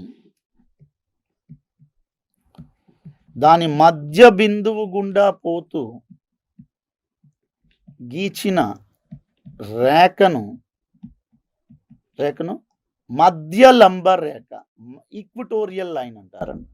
మధ్య లంబ రేఖ అండి, దాన్ని ఈక్విటోరియల్ లైన్ అంటారు. Equatorial line. ఓకే, సో మధ్య లంబ రేఖ అంటారండి. అయస్కాంతం యొక్క ఎన్ని ధ్రువాలనండి ఇక్కడ మనం అబ్జర్వ్ చేసేసుకున్నప్పుడు అండి, సో ప్రదీప్, సో అయస్కాంతం యొక్క అక్షీయ రేఖకు లంబంగా ఉంటూ దాని మధ్య బిందువు గుండా పోతూ గీచిన రేఖని ఏ రేఖ అన్నామండి, మధ్య లంబ రేఖ అంటారు. ఫర్ ఎగ్జాంపుల్ ఇది ఒక అయస్కాంతం అండి, దీనికి ఎన్ని ధ్రువాలు ఉన్నాయి, 2 ధ్రువాలు, ఒకటి ఏం చెప్పేసుకున్నాం నార్త్, ఇంకోటి ఏం చెప్పేసుకున్నాం సౌత్. ఈ 2 ధ్రువాలను కలుపుకుంటూ గీచే రేఖను ఏమనుకున్నామండి, అక్షీయ రేఖ. ఈ అక్షీయ రేఖకు మధ్య బిందువు గుండా పోతూ లంబంగా గీచినటువంటి ఈ సరళ రేఖని మధ్య లంబ రేఖ, దీన్ని ఈక్విటోరియల్ లైన్ అంటారండి. మధ్య లంబ రేఖగా భావించేసుకున్నాం. ఓకే, మధ్య లంబ రేఖ. ఎందుకు అంటే ఇక్కడ చిన్న లాజిక్ కూడా ఉంది అండి. ప్రతి ఒక్క అయస్కాంతం చుట్టూ దాని ప్రభావం అనేది కొంత ప్రదేశం వరకు ఉంటుందండి. ప్రభావం అంటే అర్థం ఏంటి, ఒక అయస్కాంతానికి కొంత దూరంలో వేరొక అయస్కాంతాన్ని ఉంచినప్పుడు ఖచ్చితంగా మొదటి అయస్కాంతం 2వ అయస్కాంతం యొక్క ధ్రువాన్ని ఆకర్షించవచ్చు లేదా వికర్షించవచ్చు. అది ఎంత దూరం ఉన్నా కూడా సాధ్యం కాదు అండి, కొంత దూరం ఉన్నంత వరకు మాత్రమే దాని ప్రభావం సాధ్యమవుతుంది. మరి ఆ ప్రభావం ఉండేటటువంటి ప్రదేశాన్ని అంతటినీ కలుపుకుని అయస్కాంత క్షేత్రం అంటారు. మరి ఈ క్షేత్రం యొక్క విలువ అనేదట అయస్కాంతం యొక్క అక్షీయ రేఖ మీద ఒకలా ఉంటుంది, మధ్య లంబ రేఖ మీద ఒకలా ఉంటుందండి. కాబట్టి ఈ క్షేత్రం విలువ కూడా ఈ అన్ని ప్రదేశాల వద్ద కూడా ఒకే విధంగా ఉండదండి. ఆ క్షేత్రం విలువ కూడా మధ్య లంబ రేఖ మీద ఒక విధంగా ఉంటుంది. అయస్కాంతం యొక్క అక్షీయ రేఖ మీద ఒక విధంగా ఉంటుంది. కాబట్టి ఈరోజు మనం ఈ 2 రేఖలను కూడా డిఫైన్ చేసుకోవాల్సిన అవసరం వచ్చిందండి. కాబట్టి అయస్కాంత అక్షీయ రేఖ అంటే అయస్కాంత ధ్రువాలను కలుపుకుంటూ గీచే రేఖను అయస్కాంత అక్షీయ రేఖ అంటారు. అయస్కాంత ధ్రువాలను మధ్య బిందువు గుండా పోతూ అయస్కాంత అక్షీయ రేఖకు లంబంగా ఉంటూ దాని మధ్య బిందువు గుండా పోతూ గీచినటువంటి సరళ రేఖని అయస్కాంత మధ్య లంబ రేఖ, దాన్ని ఈక్వటోరియల్ లైన్గా ఇక్కడ మనం డిఫైన్ చేసేసుకున్నామండి. ఓకేనా. నెక్స్ట్ వన్, అది ఇందాకేమైనా ఒక చిన్న పాయింట్ చెప్పేసుకున్నాం. ప్రతి ఒక్క అయస్కాంతం కూడా ఎన్ని భాగాలుగా విభజించినా కూడా ఏమవుతుంది అండి, ఖచ్చితంగా కూడా మరలాది ఇంకొక అయస్కాంతం వల్ల పనిచేస్తుంది. మరి ఈ భాగాలుగా విభజించినప్పుడు దాన్ని ధ్రువసత్వంలోనైతే ఎటువంటి మార్పు రాదు, కానీ అయస్కాంతం యొక్క పొడవులో మాత్రం మార్పు వస్తుందండి. మరి పొడవులో మార్పు వస్తుందంటే ఖచ్చితంగా కూడా అయస్కాంతం యొక్క ఎందులో మార్పు వస్తున్నట్టుగా భ్రామకము అండి, మ్యాగ్నెటిక్ మూమెంట్లో చేంజ్ వస్తున్న విషయాన్ని ఇక్కడ గుర్తించేసుకోవాలి. ఓకేనా. సో అయస్కాంత భ్రామకం విలువ అనేదట ఆ అయస్కాంతం యొక్క పొడవుతో మాత్రం మార్పు చెందుతుంది. ఎందుకంటే ధ్రువసత్వం అంటే దాన్ని ఎలా భాగాలుగా విభజించినా కూడా అయస్కాంతంకు ఉండే ధ్రువసత్వం ఒకే విధంగా ఉంటుంది. కాబట్టి ఖచ్చితంగా మ్యాగ్నెటిక్ మూమెంట్ వాల్యూ చేంజ్ అవుతుందన్న విషయాన్ని ఇక్కడ మనం తెలియజేసుకోవడం జరిగిందండి. సో ఇది ఈరోజు మనం అయస్కాంతం యొక్క ధర్మాల గురించి మనం వివరించే కాన్సెప్ట్ అండి. ఓకేనా. సో అయస్కాంత ధర్మాలను ఒకసారి మనం పరిశీలిస్తున్నప్పుడు ప్రతి ఒక్క అయస్కాంతము ఎందుకు ఈరోజు వేరొక ఇనుము వంటి ముక్కలను ఆకర్షించుకుంటుంది అంటే దాన్ని ఎలా తెలియజేశారంటే అయస్కాంతం యొక్క 2 చివర్ల వద్ద కూడా ఈరోజు ఎలక్ట్రాన్లు అనేవి ఒక క్రమమైనటువంటి పద్ధతిలో అమరి ఉంటాయి. ఎవరితో పోల్చుకుంటే మధ్య భాగంతో పోల్చుకుంటే. మరి మధ్య భాగంతో పోల్చుకుంటే ఎలక్ట్రాన్ చివరి వద్ద ఎక్కువగా ఒక క్రమమైన పద్ధతిలో అమరి ఉంటున్నాయి. కాబట్టి ఆ అయస్కాంతానికి ఆకర్షణ లేదా వికర్షణ స్వభావం ఎక్కువగా చివర్ల వద్ద మాత్రమే కేంద్రీకృతం అయి ఉంటుంది. ఆ 2 చివర్లకే ఈరోజు ఏమని పేరు పెట్టారంటే ధ్రువము అని పేరు పెట్టడం జరిగింది. మరి ఆ ధ్రువము వేరొక అయస్కాంత ధ్రువాన్ని ఎంత బలం చేత ఆకర్షిస్తుందో లేదా వికర్షిస్తుందో దాన్ని ధ్రువసత్వము అన్నారు. దాన్ని ఈరోజు మనం ఆంపియర్ మీటర్ అనే ప్రమాణాల్లో కొలవడం జరిగింది. మరి ఇటువంటి అయస్కాంతాన్ని మనం స్వేచ్ఛగా గాలిలో వేలాడదీసినప్పుడు అది 2 ఉత్తర మరియు 2 చివర్లు కూడా ఉత్తర మరియు దక్షిణ దిశలను సూచిస్తూ విరామ స్థితికి వస్తుంది. కాబట్టి అయస్కాంతానికి ఎన్ని ధ్రువాలు కలవండి, 2 ధ్రువాలు కలవు. ఒకటి ఉత్తర ధ్రువం, రెండవది దక్షిణ ధ్రువంగా భావించేసుకున్నాం. మరి ఇటువంటి అయస్కాంతాన్ని ఎన్ని భాగాలుగా విభజించినా కూడా మరలా ఆ ప్రతి ఒక్క భాగం కూడా వేరొక అయస్కాంతం వల్ల పనిచేస్తుంది. కాబట్టి అయస్కాంతానికి ఎల్లప్పుడూ కూడా ఏ ధ్రువాలు ఉంటాయండి, ఏకాంక ధ్రువాలు ఉండవు. కేవలం ఎల్లప్పుడూ కూడా ద్విధ్రువ స్వభావాన్ని మాత్రమే కలిగి ఉంటుంది.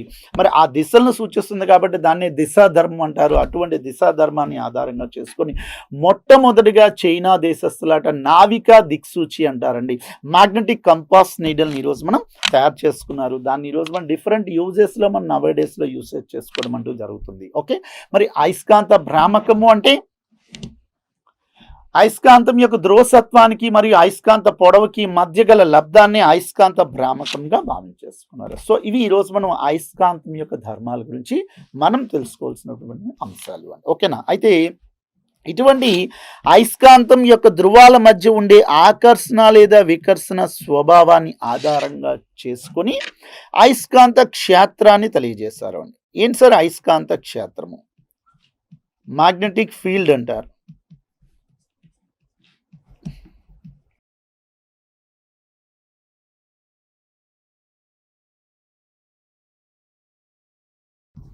మ్యాగ్నెటిక్ ఫీల్డ్ అంటే అయస్కాంత క్షేత్రం. ఏంటి సార్ అయస్కాంత క్షేత్రం?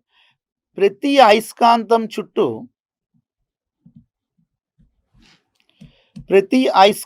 చుట్టూ దాని ప్రభావం ఉన్న ప్రదేశాన్ని అంతటినీ కలిపి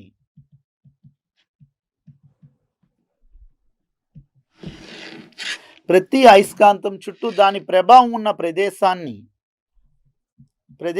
అంతటినీ కలిపి అయస్కాంత క్షేత్రము అంటారు. అయస్కాంత క్షేత్రము దీన్నే మ్యాగ్నెటిక్ ఫీల్డ్. ప్రతి ఒక్క అయస్కాంతం చుట్టూ కూడా దాని ప్రభావం ఉన్న ప్రదేశాన్ని అంతటినీ కలుపుకొని ఏమన్నామండి అయస్కాంత క్షేత్రం అంటే. దానికి వచ్చిన ఎగ్జాంపుల్, నేను ఒక అయస్కాంతం తీసుకున్నాను. అయస్కాంతానికి ఎన్ని ధృవాలు ఉంటాయండి? 2 ధృవాలు. ఏంటేంటండి? నార్త్ ఒకటి, సౌత్ అండి. ఉత్తర మరియు దక్షిణ ధృవం. ఇప్పుడు దీనికి కొంత దూరంలో వేరొక అయస్కాంతాన్ని తీసుకున్నా. దానికి ఎన్ని ధృవాలు ఉంటాయండి? 2 ధృవాలు. ఏంటండి? నార్త్ అండి, సౌత్ అండి. అయితే ఈ మొదటి అయస్కాంతంతో కంపేర్ చేస్తే రెండవ అయస్కాంతాన్ని ఎంత దూరంలో ఉంచినా కూడా మొదటి అయస్కాంతము రెండవ అయస్కాంతాన్ని ఆకర్షించదు లేదా వికర్షించడం జరగదండి. అంటే ఎంత దూరంలో ఉన్నా కూడా అది సాధ్యం కాదు అండి. సో కొంత పరిమితమైనటువంటి దూరంలో ఉంటున్నప్పుడు మాత్రమే మొదటి అయస్కాంతం రెండవ అయస్కాంతాన్ని ఆకర్షించవచ్చు లేదా వికర్షించవచ్చు అండి. సో ఆ మొదటి అయస్కాంతము రెండవ అయస్కాంతాన్ని ఆకర్షించే వికర్షించే స్వభావము కొంత ప్రదేశం వరకు మాత్రమే ఉంటుందండి. మరి ఆ ప్రదేశం ఉండేటటువంటి ప్రభావం ఉండే ప్రాంతాన్ని అయస్కాంత క్షేత్రము అంటారు. దాన్నే మ్యాగ్నెటిక్ ఫీల్డ్‌గా భావించేసుకున్నారు. సో మ్యాగ్నెటిక్ ఫీల్డ్ అంటే ఈ సందర్భంలో చూడండి, మొదటి అయస్కాంతం యొక్క ప్రభావానికి బయట ప్రాంతంలో రెండో అయస్కాంతం ఉంది కాబట్టి ఈ మొదటి అయస్కాంతం రెండో అయస్కాంతాన్ని ఆకర్షించదు, వికర్షించదండి. ఒకవేళ ఈ రెండవ అయస్కాంతాన్ని మనం మొదటి అయస్కాంతం ప్రభావం ఉండే ప్రాంతంలో తీసుకొచ్చా అంటే ఆ క్షేత్రంలో తీసుకొస్తే ఖచ్చితంగా మొదటి అయస్కాంతం రెండవ అయస్కాంతాన్ని ఆకర్షించవచ్చు లేదా వికర్షించవచ్చు అండి. అందుకోసమే ప్రతి ఒక్క అయస్కాంతం చుట్టూ కూడా దాని ప్రభావము కొంత ప్రదేశం వరకు వ్యాపించి ఉంటుంది లేదా ఆక్రమించి ఉంటుంది. ఆ వ్యాపించి లేదా ఆక్రమించి ఉండేటటువంటి ప్రాంతాన్ని ఈరోజు ఏమనుకున్నాం? అయస్కాంత క్షేత్రం అని పిలుస్తున్నారు. దాన్ని ఈరోజు మనం మ్యాగ్నెటిక్ ఫీల్డ్‌గా డిఫైన్ చేసుకున్నాం. అంటే ఎవ్రీ మ్యాగ్నెట్ చుట్టూ దాని యొక్క ఇన్‌ఫ్లుయెన్స్‌డ్ రీజియన్ సర్టెన్ ప్లేస్ వరకు ఆక్యుపై చేసుకుంటుంది. మరి ఆ ఇన్‌ఫ్లుయెన్స్‌డ్ రీజియన్ ఉండేటటువంటి ప్లేస్‌నే ఈరోజు మనం మ్యాగ్నెటిక్ ఫీల్డ్‌గా డిఫైన్ చేసుకున్నాం. దాన్ని అయస్కాంత క్షేత్రం అంటారండి. కాబట్టి ప్రతి ఒక్క అయస్కాంతం చుట్టూ దాని ప్రభావము ఉండేటటువంటి ప్రదేశాన్ని అంతటిని కలుపుకుని అయస్కాంత క్షేత్రం అంటారు. దాన్ని మ్యాగ్నెటిక్ ఫీల్డ్‌గా ఈరోజు డిఫైన్ చేసుకున్నాం. ఓకేనా? మరి ఇటువంటి అయస్కాంత క్షేత్రం యొక్క విలువ అన్ని అయస్కాంతాలకు ఒకే విధంగా ఉంటుందా? అది కూడా మారిపోతూ ఉంటుందా? మరి దాన్ని ఎలా లెక్కిస్తున్నాం? మరి అటువంటి ప్రతి ఒక్క అయస్కాంత క్షేత్రం యొక్క విలువను లెక్కగట్టడానికి ఒక భౌతిక రాశిని ప్రవేశపెట్టారు. దాన్ని అయస్కాంత క్షేత్ర ప్రేరణ అంటారు. మ్యాగ్నెటిక్ ఫీల్డ్ ఇండక్షన్ అండి. మ్యాగ్నెటిక్ ఫీల్డ్ ఇండక్షన్ అంటారు. అయస్కాంత క్షేత్ర ప్రేరణ అంటారు లేదా అయస్కాంత అభివాహ సాంద్రత అంటారు. దాన్ని మ్యాగ్నెటిక్ ఫ్లక్స్ డెన్సిటీ అంటారు. అయస్కాంత అభివాహ సాంద్రత అంటారు లేదా అయస్కాంత క్షేత్ర ప్రేరణ అంటారు. దీన్ని ఈరోజు దేంతో ఇండికేట్ చేస్తున్నామంటే క్యాపిటల్ బితో ఇండికేట్ చేస్తున్నామండి. ఆ క్యాపిటల్ బిని ఈక్వేషన్ ప్రకారంగా రాసుకోవాలంటే F/m అంటారు. అంటే ఏకాంక ఉత్తర ధ్రువం మీద పనిచేసే బలాన్ని అయస్కాంత క్షేత్ర ప్రేరణ లేదా అయస్కాంత అభివాహ సాంద్రత అంటారు. ఇంకొక ఈక్వేషన్ కూడా ఉందండి, Φ/a అని కూడా పిలుస్తున్నారండి. ఓకేనా? ఫై అంటే ఏంటంటే అయస్కాంత అభివాహము అంటారు. ఫై అంటే ఏం చెప్పేసుకున్నామండి? అయస్కాంత అభివాహము, మ్యాగ్నెటిక్ ఫ్లక్స్ అంటారు. అయస్కాంత అభివాహము. ఓకేనా? ఏం చెప్పేసుకున్నామంటే ఉపరితల వైశాల్యం. ఉపరితల వైశాల్యం లేదా ఆ తలం యొక్క వైశాల్యం ఏరియా. ఓకే, అభివాహాన్ని ఎందులో కొలుస్తున్నారంటే వెబర్స్లో కొలుస్తారండి. ఉపరితల వైశాల్యాన్ని మీటర్ స్క్వేర్లో కొలుస్తున్నారు. కాబట్టి ఈరోజు అయస్కాంత క్షేత్ర ప్రేరణని ఎందులో కొలుస్తున్నారంటే వెబర్ పర్ స్క్వేర్ మీటర్ ప్రమాణాల్లో కొలుస్తున్నారు. ఇంకా చెప్పాలి అంటే ప్రజెంట్ అంతర్జాతీయంగా ఎస్ఐ పద్ధతి ప్రమాణం అంటే టెస్లాలో కొలుస్తున్నారు. ఇంకా చెప్పాలి అంటే గాస్లో కొలుస్తున్నారు. ఇంకా చెప్పాలి అంటే ఆరిస్టెడ్లో కొలుస్తున్నారు. ఇంకా చెప్పాలి అంటే మాక్స్వెల్ అని ప్రమాణాల్లో కొలుస్తున్నారండి. సో ఇవన్నీ కూడా ఎవరి యొక్క ప్రమాణాలండి? అయస్కాంత క్షేత్ర ప్రేరణ లేదా అయస్కాంత క్షేత్ర తీవ్రత యొక్క ప్రమాణాలు లేదా అయస్కాంత క్షేత్రం యొక్క అభివాహ సాంద్రత అంటారండి. సో అయస్కాంత క్షేత్ర ప్రేరణ లేదా అయస్కాంత అభివాహ సాంద్రత యొక్క ప్రమాణాలు ఎలా రాసుకున్నామండి? వెబర్ పర్ స్క్వేర్ మీటర్ లేదా టెస్లా లేదా గాస్ లేదా ఆరిస్టెడ్ అని ప్రమాణాల్లో కొలుస్తున్నారు. ఇంకా ఇంకా చెప్పాలి అనుకుంటే ఐ మీన్ మాక్స్‌వెల్‌లో కూడా ఈరోజు కొలవడం కూడా జరుగుతుందండి. సో, అయస్కాంత క్షేత్రము అంటే ప్రతి ఒక్క అయస్కాంతం చుట్టూ దాని ప్రభావము ఎంత ప్రదేశం వరకు వ్యాపించి ఉంటుందో, ఆ ప్రదేశాన్ని అంతటిని కలుపుకునే అయస్కాంత క్షేత్రం అని భావించారు. అటువంటి అయస్కాంత క్షేత్రం యొక్క తీవ్రతను లెక్కగట్టడానికి వీలుగా ప్రతి ఒక్క అయస్కాంత ఏకాంక ఉత్తర ధ్రువం మీద ఎంత బలమైతే పనిచేస్తుందో, ఆ పనిచేసే బలాన్ని అయస్కాంత క్షేత్ర ప్రేరణ అంటారు. లేదా ఏకాంక వైశాల్యం గుండా పోయే అయస్కాంత అభివాహాన్నండి. ఓకేనా? ఏకాంక వైశాల్యం గుండా పోయే అయస్కాంత అభివాహాన్ని కూడా అయస్కాంత అభివాహ సాంద్రత లేదా అయస్కాంత క్షేత్ర ప్రేరణగా భావించారు. మరి ఇటువంటి దాన్ని ఈరోజు ఏ ప్రమాణాల్లో కొలుస్తున్నాం? వెబర్ పర్ మీటర్ స్క్వేర్‌లో కొలుస్తున్నాము. లేదా టెస్లా ఎస్ఐ ప్రమాణం టెస్లాలో కొలుస్తున్నాం అంతర్జాతీయంగా. ఇంకా గాసన్ ప్రమాణాల్లో కొలుస్తున్నాము. ఇంకా ఎందులో కొలుస్తున్నామండి? ఆయిర్స్టెడ్ అని ప్రమాణాల్లో కూడా ఈరోజు అయస్కాంత క్షేత్ర ప్రేరణ లేదా అయస్కాంత అభివాహ సాంద్రతను లెక్కగట్టడం అంటూ జరుగుతుందండి. ఓకేనా? మరి ఈ అభివాహం తెలుసుకోవాలి అంటే బలరేఖల గురించి ఒక చిన్న కాన్సెప్ట్ మనం తెలుసుకోవాలి అండి. సో, బలరేఖ వచ్చేసరికి మ్యాగ్నెటిక్ ఫీల్డ్ లైన్స్ అంటారు. అయస్కాంత బలరేఖలు. మ్యాగ్నెటిక్ లైన్స్ ఆఫ్ ఫోర్స్ అంటారు.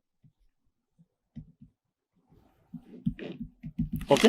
ఇందాకే చెప్పుకున్నాం. ప్రతి ఒక్క అయస్కాంతం చుట్టూ ఏమి ఏర్పడుతుందండి? అయస్కాంత క్షేత్రం ఏర్పడుతుంది.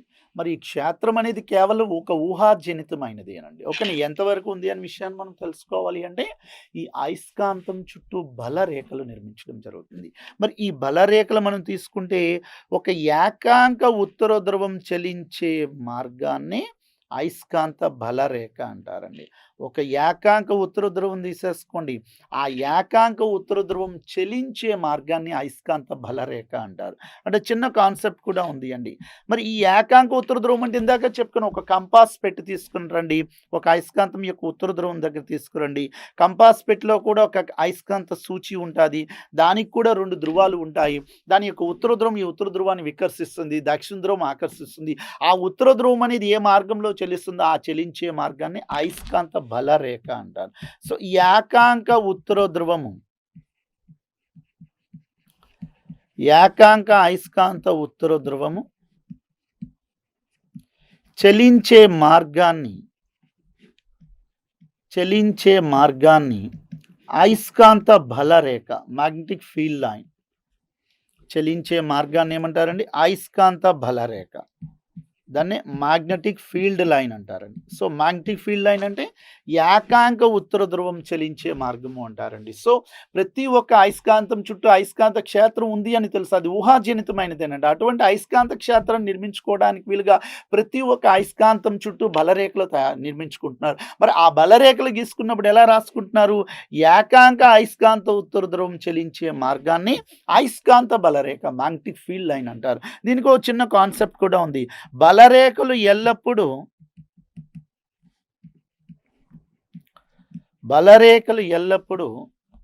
అయస్కాంతానికి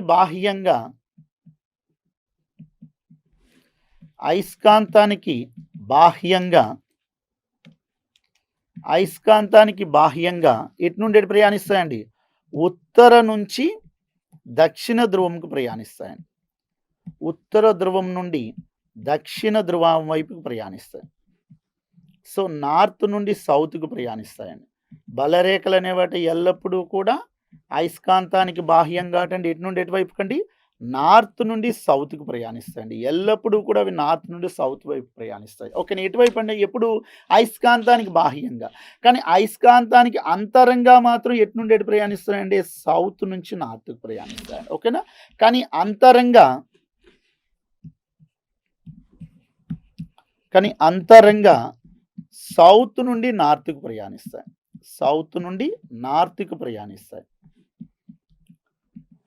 సౌత్ నుండి నార్త్‌కు ప్రయాణిస్తున్నాయండి. ఓకే. అయస్కాంత బలరేఖలు అనేవాటి ఎల్లప్పుడూ కూడా అయస్కాంతానికి బాహ్యంగా అయితే ఉత్తర ధ్రువం నుండి దక్షిణ ధ్రువానికి ప్రయాణిస్తున్నాయి. కానీ అంతరంగా మాత్రం సౌత్ నుండి నార్త్‌కి ప్రయాణిస్తున్నాయండి. సో, ఇంటర్నల్‌గా మాత్రం సౌత్ నుండి నార్త్‌కి ప్రయాణిస్తున్నాయి. కాబట్టి అయస్కాంత వక్రాలు అంటే బలరేఖలు ఏ బలరేఖలండి? అయస్కాంత బలరేఖలు సంవృతాలు అంటారండి. క్లోజ్డ్ లైన్స్ అంటారు. అంటే అవి ఓపెన్ లూప్స్ కావండి. క్లోజ్డ్ లూప్స్ అంటారు. అదే విద్యుత్ బలరేఖలైతే ఓపెన్ లూప్స్ అంటారండి. వివృత వక్రాలు అంటారు. బట్ అయస్కాంత బలరేఖలు మాత్రం సంవృతాలు అండి. అవి ఎప్పుడూ కూడా క్లోజ్డ్ లూప్స్. ఎందుకు? ఎక్స్టర్నల్‌గా అయితే నార్త్ నుండి సౌత్‌కి వెళ్తున్నాయి. ఇంటర్నల్‌గా మాత్రం సౌత్ నుండి నార్త్‌కి వస్తున్నాయండి. మరి ఈ కాన్సెప్ట్ బేస్ చేసుకొని ఇంకొక పాయింట్ కూడా గుర్తుంచేసుకోవాలి. ఫస్ట్‌లో మనం చెప్పేసుకున్నాం. అయస్కాంతం యొక్క ఆకర్షణ లేదా వికర్షణ స్వభావం ఎక్కడ అధికంగా ఉంటుందని చెప్పేసుకున్నాము. ఆ చివర్ల వద్ద ఎలక్ట్రాన్లు అనేవాట ఒక క్రమమైనటువంటి పద్ధతిలో అమరి ఉంటాయి కాబట్టి చివర్ల వద్దే ఆకర్షణ వికర్షణ స్వభావం అధికంగా ఉంటుంది. దాన్ని కూడా ఈ పాయింట్‌ని బేస్ చేసుకోవడం కూడా చెప్పారు. ఎందుకు? ఈ బలరేఖలు కూడా మీరు నిర్మించినప్పుడు చూడండి. బలరేఖలు మధ్య భాగం వద్ద ఎక్కడా కూడా కలుసుకోవట్లేదండి. ఆ బలరేఖల యొక్క సాంద్రత అయస్కాంత చివర్ల వద్ద మాత్రమే అధికంగా ఉంది. కాబట్టి బలరేఖలన్నీ కూడా అయస్కాంత చివర్ల వద్ద గుమికూడుకొని ఉన్నాయి. గుమికూడుకుని క్రౌడెడ్‌గా ఉన్నాయి. అందుకోసం ఆ బలరేఖల యొక్క సాంద్రత అయస్కాంత ధృవాల వద్ద అధికంగా ఉంటుంది కాబట్టి దానికి ఆకర్షణ లేదా వికర్షణ స్వభావం కూడా అధికంగా ఉంటుందన్న విషయాన్ని ఇక్కడ తెలియజేసుకున్నారు. సో ఇవి ఈరోజు అయస్కాంత బలరేఖల యొక్క సంబంధించిన ఇన్ఫర్మేషన్. నెక్స్ట్ ఇలా డ్రా చేసినప్పుడు ఇంకొక పాయింట్ కూడా గుర్తుంచేసుకోవాలి. ఈ బలరేఖలు అనే వాటి ఒకదానికొకటి ఖండించుకోవు అండి. ఈ మ్యాగ్నెటిక్ లైన్స్ ఆఫ్ ఫోర్స్ కూడా ఒకదానితో ఒకటి ఇంటర్సెక్ట్ అవ్వండి. బలరేఖలు కూడా ఒకదానితో ఒకటి ఖండించుకోని విషయాన్ని కూడా మనం తెలుసుకోవాలి. ఇవి ఈ అయస్కాంత బలరేఖలు. ఈ అయస్కాంత బలరేఖలని ఆధారంగా చేసుకొని అయస్కాంత క్షేత్ర ప్రేరణ లేదా అభివాహ సాంద్రత మ్యాగ్నెటిక్ ఫ్లక్స్ డెన్సిటీని డిఫైన్ చేసేసుకున్నారు. అటువంటి ఫ్లక్స్ డెన్సిటీని ఎందులో కొలుస్తున్నారు? వెబర్ పర్ స్క్వేర్ మీటర్లో కొలుస్తున్నాము, టెస్లాలో కొలుస్తున్నాము, గాస్లో కొలుస్తున్నాము, ఆయిర్స్టెడ్ అటువంటి ప్రమాణాల్లో కూడా అయస్కాంత అభివాహ సాంద్రత లేదా అయస్కాంత క్షేత్ర ప్రేరణను కొలవడం అంటూ కూడా జరిగిందండి. ఓకేనా? సో ఇవి బలరేఖలకు సంబంధించిన ఇన్ఫర్మేషన్. Okay, next one.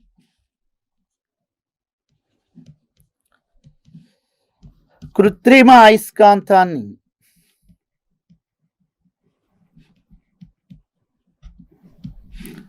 తయారు చేసే పద్ధతులు.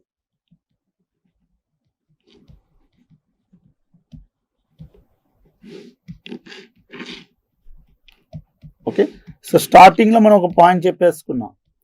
మనం ఈరోజు ప్రకృతిలో సహజ సిద్ధంగా కూడా అయస్కాంతాలు అనేవి లోడ్ స్టోన్స్ రూపంలో లభిస్తున్నాయనే విషయాన్ని మొట్టమొదటిగా ఆసియా మైనర్లోని మెగ్నీషియా అనే గ్రామం వద్ద గుర్తించారనే విషయాన్ని ఇందాకే మనం చదివేసుకున్నాం.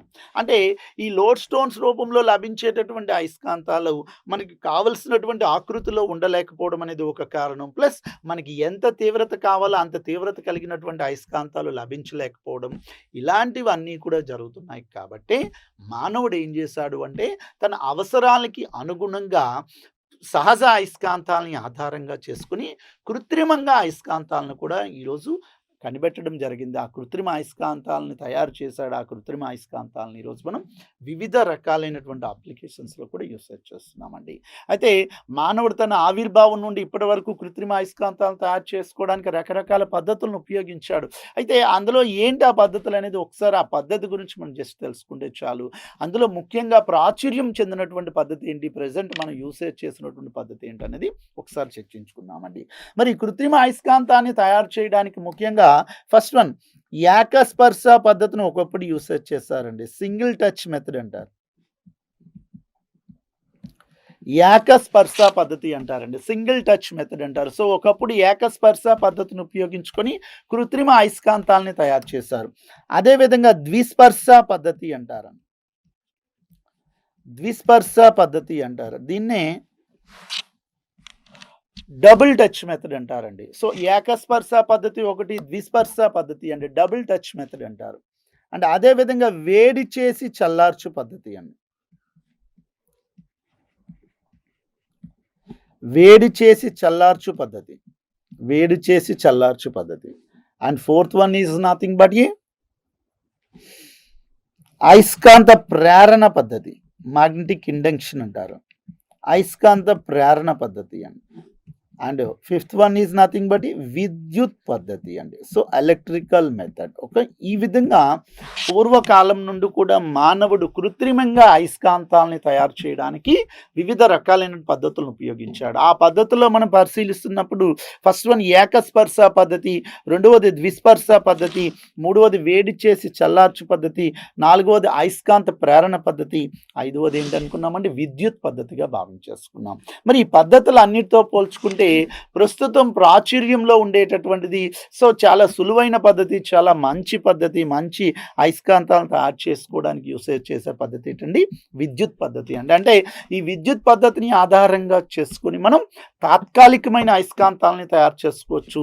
శాశ్వత అయస్కాంతాలు అంటే కొన్ని సంవత్సరాల కాలం పాటు అయస్కాంత ధర్మాన్ని ప్రదర్శించే విధంగా ఉండే విధంగా సో మనం అయస్కాంతాలను కూడా తయారు చేసుకోవచ్చు అండి. ఆ విధంగా టెంపరరీ మ్యాగ్నెట్స్ కానీ పర్మనెంట్ మ్యాగ్నెట్స్ కానీ అదే ఎలక్ట్రో మ్యాగ్నెట్స్ ఈరోజు తయారు చేసుకుంటున్నామంటే ఏ పద్ధతిని ఆధారంగా చేసుకుని విద్యుత్ పద్ధతి అండి, ఎలక్ట్రికల్ మెథడ్ని బేస్ చేసుకుని ఈరోజు ప్రస్తుత కాలంలో మనం ఎక్కువగా అయస్కాంతాలని కృత్రిమంగా తయారు చేయడం జరుగుతుంది.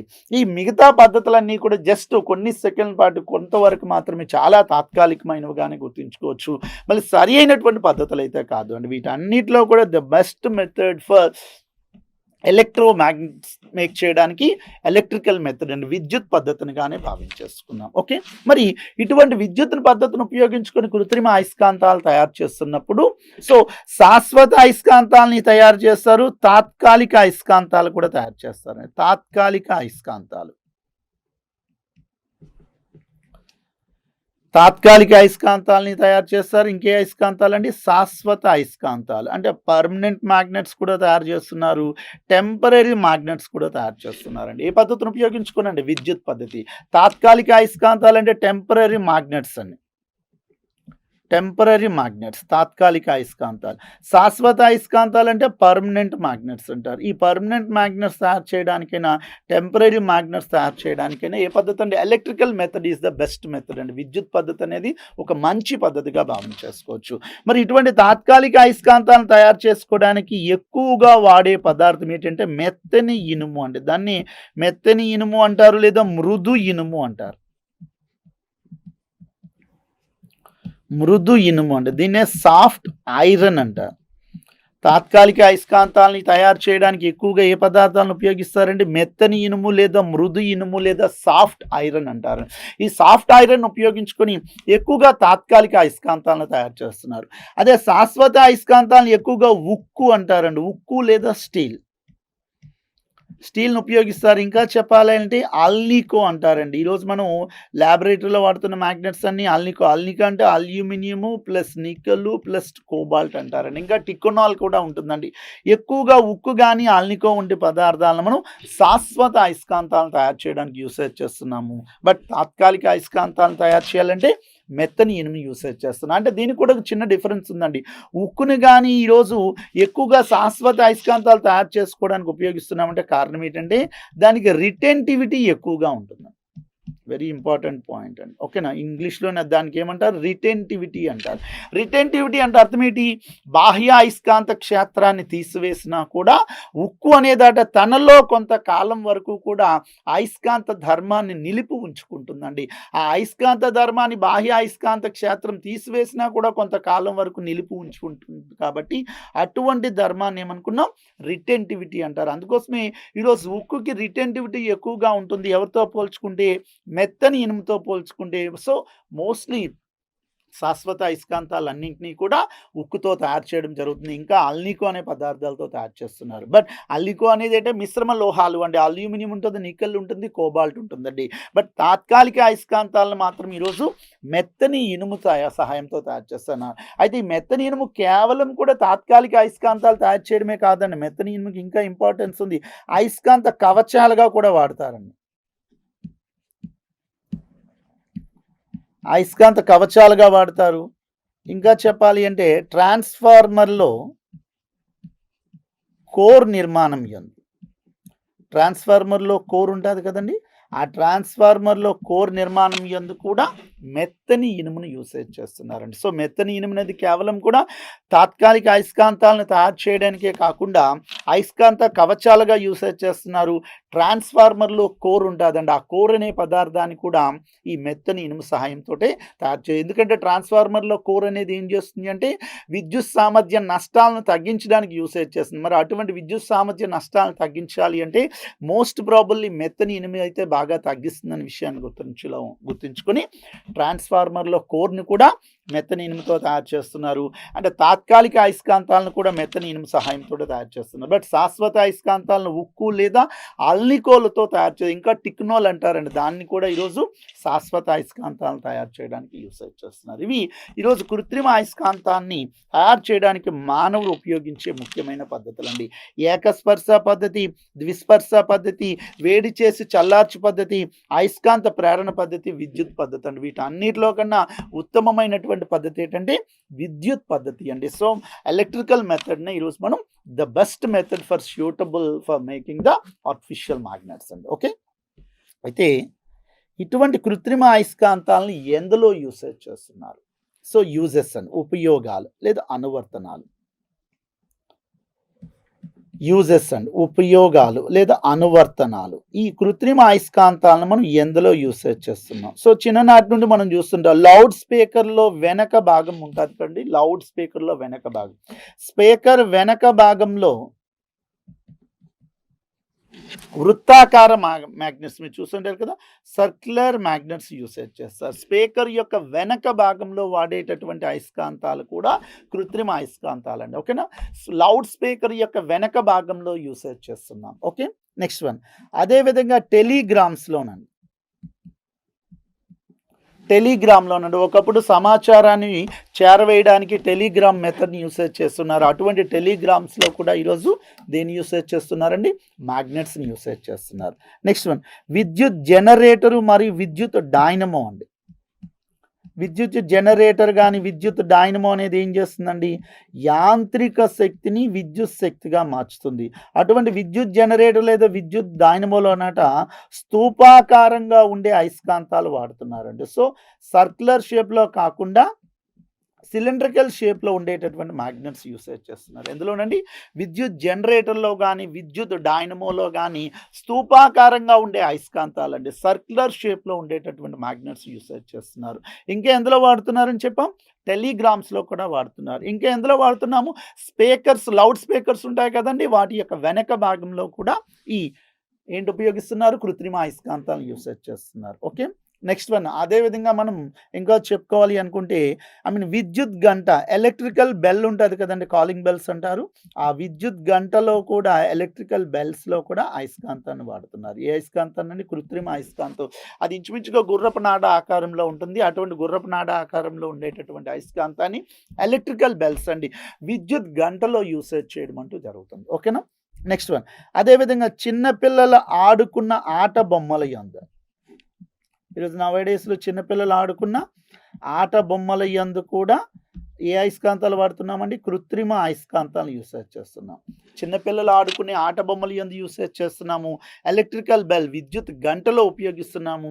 విద్యుత్ జనరేటర్ లేదా విద్యుత్ డైనమోలో యూసేజ్ చేస్తున్నాం. టెలిగ్రామ్స్లో కూడా ఈరోజు ఏ అయస్కాంతాలను? కృత్రిమ అయస్కాంతాలను యూసేజ్ చేస్తున్నారు. ఓకే. నెక్స్ట్ వన్, వేలాడే రైలు పట్టాల యందు.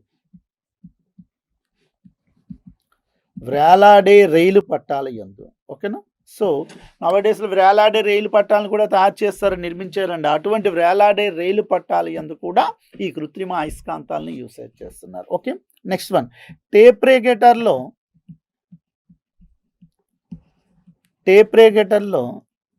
టేపు మీద ఫెర్రిక్ ఆక్సైడ్ అయిన పూత పోస్తారండి. ఫెర్రిక్ ఆక్సైడ్ అను పూత పోస్తారండి. ఆ పూత కూడా ఈరోజు పూస్తున్నారంటే ఆ ఫెర్రిక్ ఆక్సైడ్ కూడా ఏ పదార్థం అండి? అయస్కాంతమే. సో, అటువంటి ఫెర్రిక్ ఆక్సైడ్ కూడా ఈరోజు యూసేజ్ చేస్తున్నాం. టేప్ రేగేటర్లో దేని మీద అండి? టేప్ మీద. టేప్ రీల్ ఉంటుంది కదండి, ఆ టేప్ రీల్ మీద కూడా ఫెర్రిక్ ఆక్సైడ్ అని పూత పూస్తున్నారు. అంటే అది కూడా ఈరోజు అయస్కాంతంగానే తెలియజేసుకున్నాం. ఓకే. నెక్స్ట్ వన్, ఇంకా మనం చెప్పుకోవాలి అనుకుంటే మానసిక పరిపక్వతను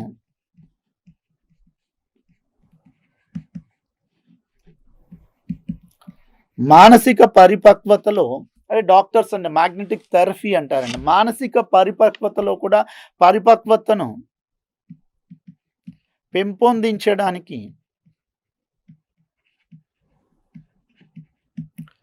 వైద్య రంగంలో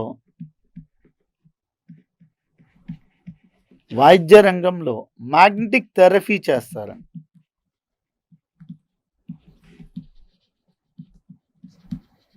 సో మానసిక పరిపక్వతను పెంపొందించడానికి వైద్య రంగంలో ఏ థెరపీ చేస్తారంటే మ్యాగ్నెటిక్ థెరపీ అంటారండి. ఈ మ్యాగ్నెటిక్ థెరపీ కూడా ఈరోజు మానసిక పరిపక్వతను పెంపొందించడానికి దేనిలో ఉపయోగిస్తున్నారండి? వైద్య రంగంలో యూసేజ్ చేస్తున్నామండి. ఓకేనా?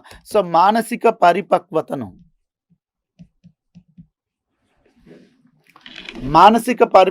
అభివృద్ధి చేయడానికి లేదా పెంపొందించడానికి వైద్య రంగంలోనట ఏం చేస్తున్నారండి? మ్యాగ్నెటిక్ థెరపీని యూసేజ్ చేస్తున్నారండి. ఈ మ్యాగ్నెటిక్ థెరపీ కూడా మ్యాగ్నెటిక్ ఫీల్డ్స్ అంటే సో ఈ ఆర్టిఫిషియల్ మ్యాగ్నెట్స్ కృత్రిమ అయస్కాంతాలను బేస్ చేసుకుని తయారు చేయడం అంటూ జరుగుతుంది. సో యూసేజ్ చేయడం జరుగుతుంది. ఓకే, నెక్స్ట్ వన్, పరమశూన్య ఉష్ణోగ్రతను కొలిచే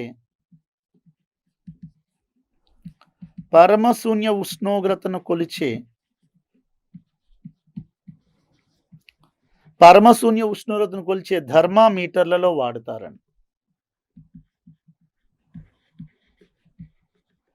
పరమశూన్య ఉష్ణోగ్రత కొలిచే థర్మామీటర్లు అండి. అందులో ఎక్కువగా పారా అయస్కాంతిక పదార్థాలండి, పారా మ్యాగ్నెటిక్ సబ్స్టెన్సెస్ యూసేజ్ చేస్తారు. అబ్సల్యూట్ టెంపరేచర్ వాల్యూస్ మెజర్ చేసే వాటిలోనండి. ఈ పరమశూన్య ఉష్ణోగ్రతను కొలవడానికి ఏ పదార్థాన్ని తీసుకుంటారంటే ఎక్కువగా లిక్విడ్ హీలియం తీసుకుంటారండి, ద్రవ హీలియం తీసుకుంటారు. ఓకేనా? ద్రవ హీలియంను వాడుతున్నారు, బట్ ఎక్కువగా పారా మ్యాగ్నెటిక్ సబ్స్టెన్స్ యూసేజ్ చేసుకుని ఈ పరమశూన్య ఉష్ణోగ్రతను దగ్గరగా ఉండే ఉష్ణోగ్రతలు కొలుస్తారు. అంటే -273 డిగ్రీ సెల్సియస్ అంటారు, లేదా 0 కెల్విన్ అంటారండి. ఈ -273 డిగ్రీ సెల్సియస్ లేదా 0 కెల్విన్ టెంపరేచర్స్ని ఇండికేట్ చేసే థర్మామీటర్ని పరమశూన్య ఉష్ణోగ్రత థర్మామీటర్లు అంటారు. అటువంటి వాటిని కొలవడానికి కూడా ఈరోజు కృత్రిమ అయస్కాంతాలను యూసేజ్ చేస్తున్నారు. వాటిలో ఎక్కువగా ఉపయోగించే పదార్థం ఏంటంటే ద్రవ హీలియం అంటే లిక్విడ్ హీలియం యూసేజ్ చేస్తున్నారు. సో ఇవన్నీ కూడా ఈరోజు ఆర్టిఫిషియల్ మ్యాగ్నెట్స్ని దేనిలో యూసేజ్ చేస్తున్నాం అనేది ఇక్కడ మనం తెలుసుకోవడం జరిగింది. స్పీకర్ యొక్క వెనక భాగంలో వాడుతున్నాము, టెలిగ్రామ్స్లో వాడుతున్నాము, ఎలక్ట్రికల్ జనరేటర్, ఎలక్ట్రికల్ డైనమోలో కూడా సిలిండ్రికల్ మ్యాగ్నెట్ స్థూపాకార అయస్కాంతాలు యూసేజ్ చేస్తున్నారు. ఎలక్ట్రికల్ బెల్స్లో గుర్రపు నాడ అండ్ హార్షూ మ్యాగ్నెట్స్ వాడుతున్నాము. చిన్నపిల్లలు ఆడుకున్న ఆట బొమ్మలు అందండి, సో కిడ్స్ ప్లే చేసుకున్నటువంటి ఆ డాల్స్ ఎందు వాడుతున్నాము. వేలాడే రైలు పట్టాలు ఎందు యూసేజ్ చేస్తున్నాము. టేప్ రేగాటర్లో టేప్ మీద ఫెర్రిక్ ఆక్సైడ్ అని పూత కూడా పూస్తున్నారండి, అది కూడా ఈరోజు దేన్నండి? ఈ కృత్రిమ అయస్కాంతాలను యూసేజ్ చేసుకుని వాడుతున్నాము. మానసిక పరిపక్వతను పెంపొందించడానికి వైద్య రంగంలో కూడా మ్యాగ్నెటిక్ థెరపీ చేస్తున్నారు. అండ్ పరమశూన్య ఉష్ణోగ్రత కొలిచే థర్మామీటర్లలో ఈ ద్రవ హీలియం యూసేజ్ చేయడమే కాకుండా ఈ కృత్రిమ అయస్కాంతాలను యూసేజ్ చేస్తున్నాయి. ఇవన్నీ కూడా మానవుడు కృత్రిమ అయస్కాంతాలని దేనిలో యూసేజ్ చేస్తున్నారో వాటి గురించి మనం డిస్కస్ చేసే పాయింట్స్ అండి. ఓకేనా? అయితే ఒక చిన్న పాయింట్ కూడా ఉంది అండి. సార్ మరి ఒక అయస్కాంతం యొక్క అయస్కాంతత్వాన్ని మనం పోగొట్టవచ్చా? ఈరోజు ప్రకృతిలో దొరికేటటువంటి సహజ అయస్కాంతాలు తీసుకున్నాం అనుకోండి, సో ఆ సహజ అయస్కాంతాల యొక్క అయస్కాంతత్వాన్ని పోగొట్టవచ్చా? ఈ కృత్రిమ అయస్కాంతాల యొక్క అయస్కాంతత్వాన్ని పోగొట్టవచ్చా? మరి ఒక అయస్కాంతం యొక్క అయస్కాంతత్వాన్ని పోగొట్టుపోయే లేదా కోల్పోయే ధర్మాన్ని అనయస్కాంతీకరణం అంటారండి. దాన్నే డీమాగ్నటైజేషన్ అంటారు. ఓకేనా? ఒక అయస్కాంతం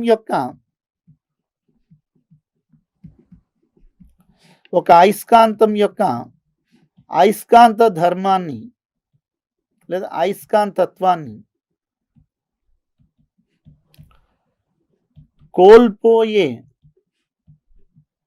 కోల్పోయే విధంగా చేయడాన్ని అనయస్కాంతీకరణము అంటారు. అనయస్కాంతీకరణం అంటారు.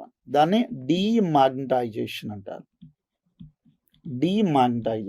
ఓకే, ఒక అయస్కాంతము యొక్క అయస్కాంతత్వాన్ని కోల్పోయే విధంగా చేయడాన్ని అయస్కాంతీకరణం, అనయస్కాంతీకరణం అండి. అనయస్కాంతీకరణము దాన్ని డీమాగ్నటైజేషన్ అంటారండి. సో ఈరోజు డీమాగ్నటైజేషన్ చేయాలంటే ఏ పద్ధతులు ఉపయోగిస్తున్నారు? ఓకే, సో కొంత ఎత్తు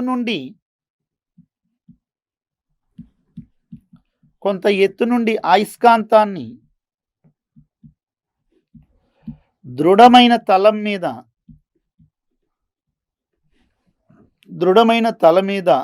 మీద పడవేసినప్పుడు లేదా జార విడిచినప్పుడు సమ్ హైట్ నుండి అటు ఒక మ్యాగ్నెట్ ఒక దృఢమైనటువంటి తలం మీద జార విడిచినప్పుడు కూడా అది కొంత అయస్కాంతత్వ ధర్మాన్ని కోల్పోతుంది. ఆ కోల్పోయే ధర్మాన్ని అనయస్కాంతీకరణము అంటారండి. ఓకేనా? నెక్స్ట్ వన్, సుత్తితో బాదినప్పుడు అయస్కాంతాన్ని సుత్తితో మోదినప్పుడు గాని, సుత్తితో బాదినప్పుడు లేదా సుత్తితో కొట్టినప్పుడు కూడా అది తన అయస్కాంతత్వాన్ని కోల్పోతుంది అండి. ఓకే. నెక్స్ట్ వన్, వేడి చేసినప్పుడు వేడి చేయడం వల్ల కూడా ఒక పదార్థం తన యొక్క అయస్కాంతత్వ ధర్మాన్ని కోల్పోతుంది అండి. ఓకే. నెక్స్ట్ వన్, ఏకాంతర విద్యుత్తును ప్రవహింప చేసినప్పుడు చాలా ఇంపార్టెంట్ పాయింట్ అండి. ఏకాంతర విద్యుత్తును ప్రవహింప చేసినప్పుడు అండి ఏసీ అంటారండి. ఏకాంతర విద్యుత్తును ప్రవహింప చేసినప్పుడు సో ఏసీని ప్రవహింప చేసినప్పుడు కూడా ఈరోజు ఏంటి పోతుందండి అయస్కాంతత్వ ధర్మం అనేది కోల్పోతుంది. అందుకోసం ఇందాక కృత్రిమ అయస్కాంతాలను తయారు చేయడానికి ఏది బెస్ట్ మెథడ్ అని చెప్పానండి? విద్యుత్ పద్ధతి.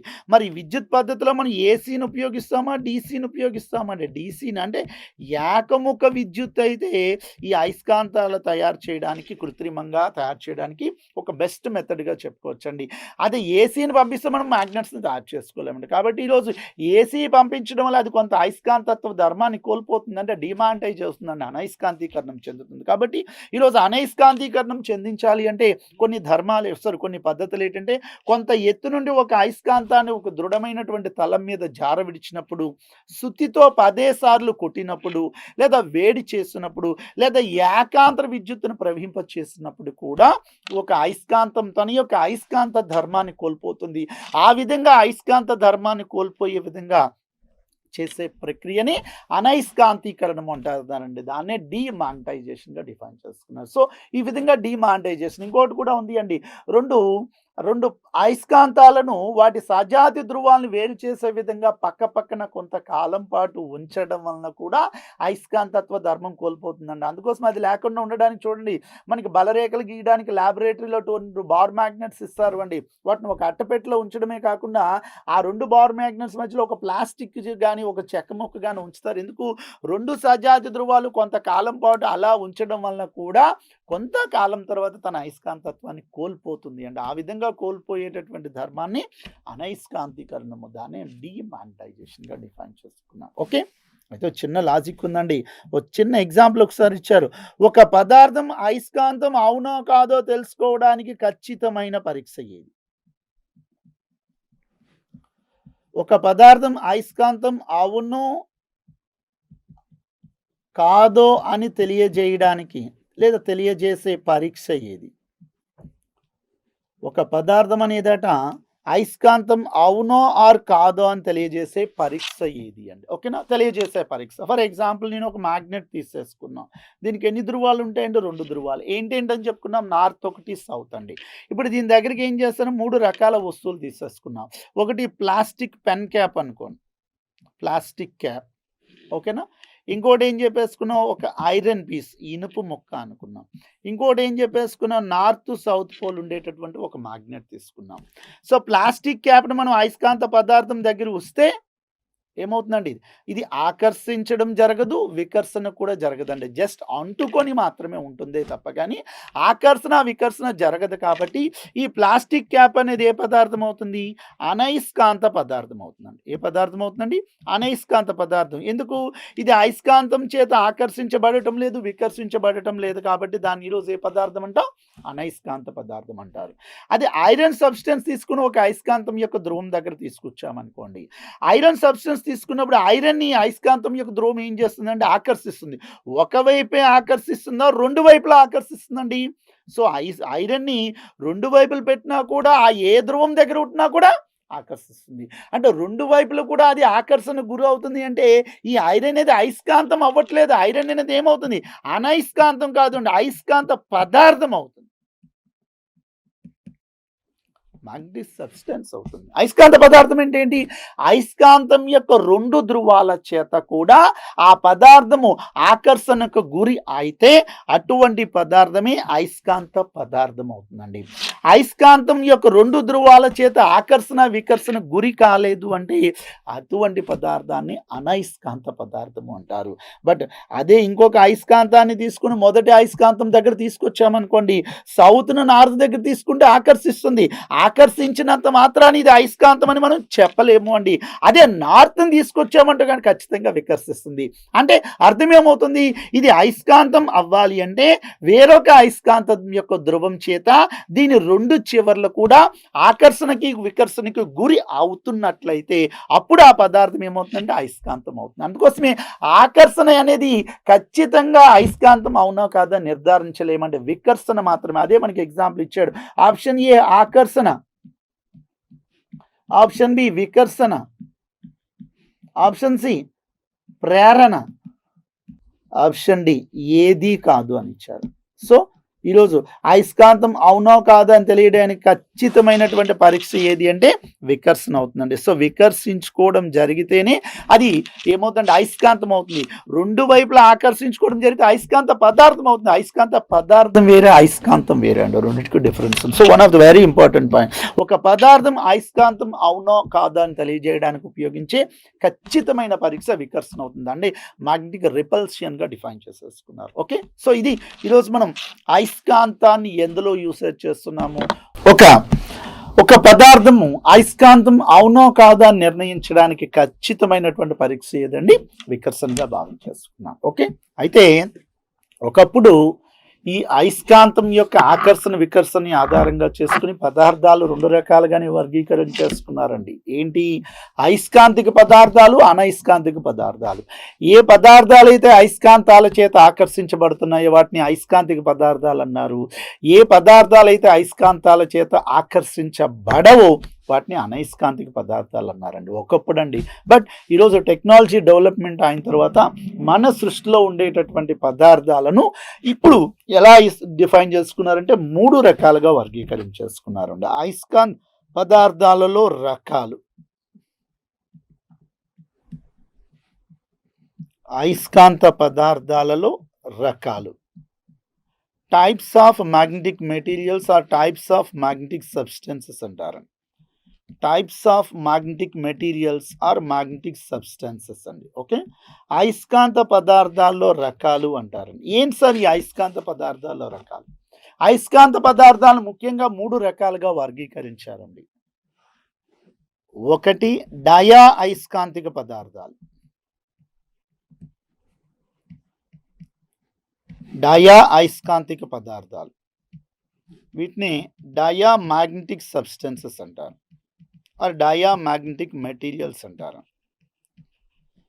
రెండవది ఏంటంటే పారా అయస్కాంతిక పదార్థాలు. పారా అయస్కాంతిక పదార్థాలు, వీటిని పారా మ్యాగ్నెటిక్ సబ్స్టెన్సెస్ అంటారు. పారా మ్యాగ్నెటిక్ సబ్స్టెన్సెస్ అండి, పారా అయస్కాంతిక పదార్థాలు.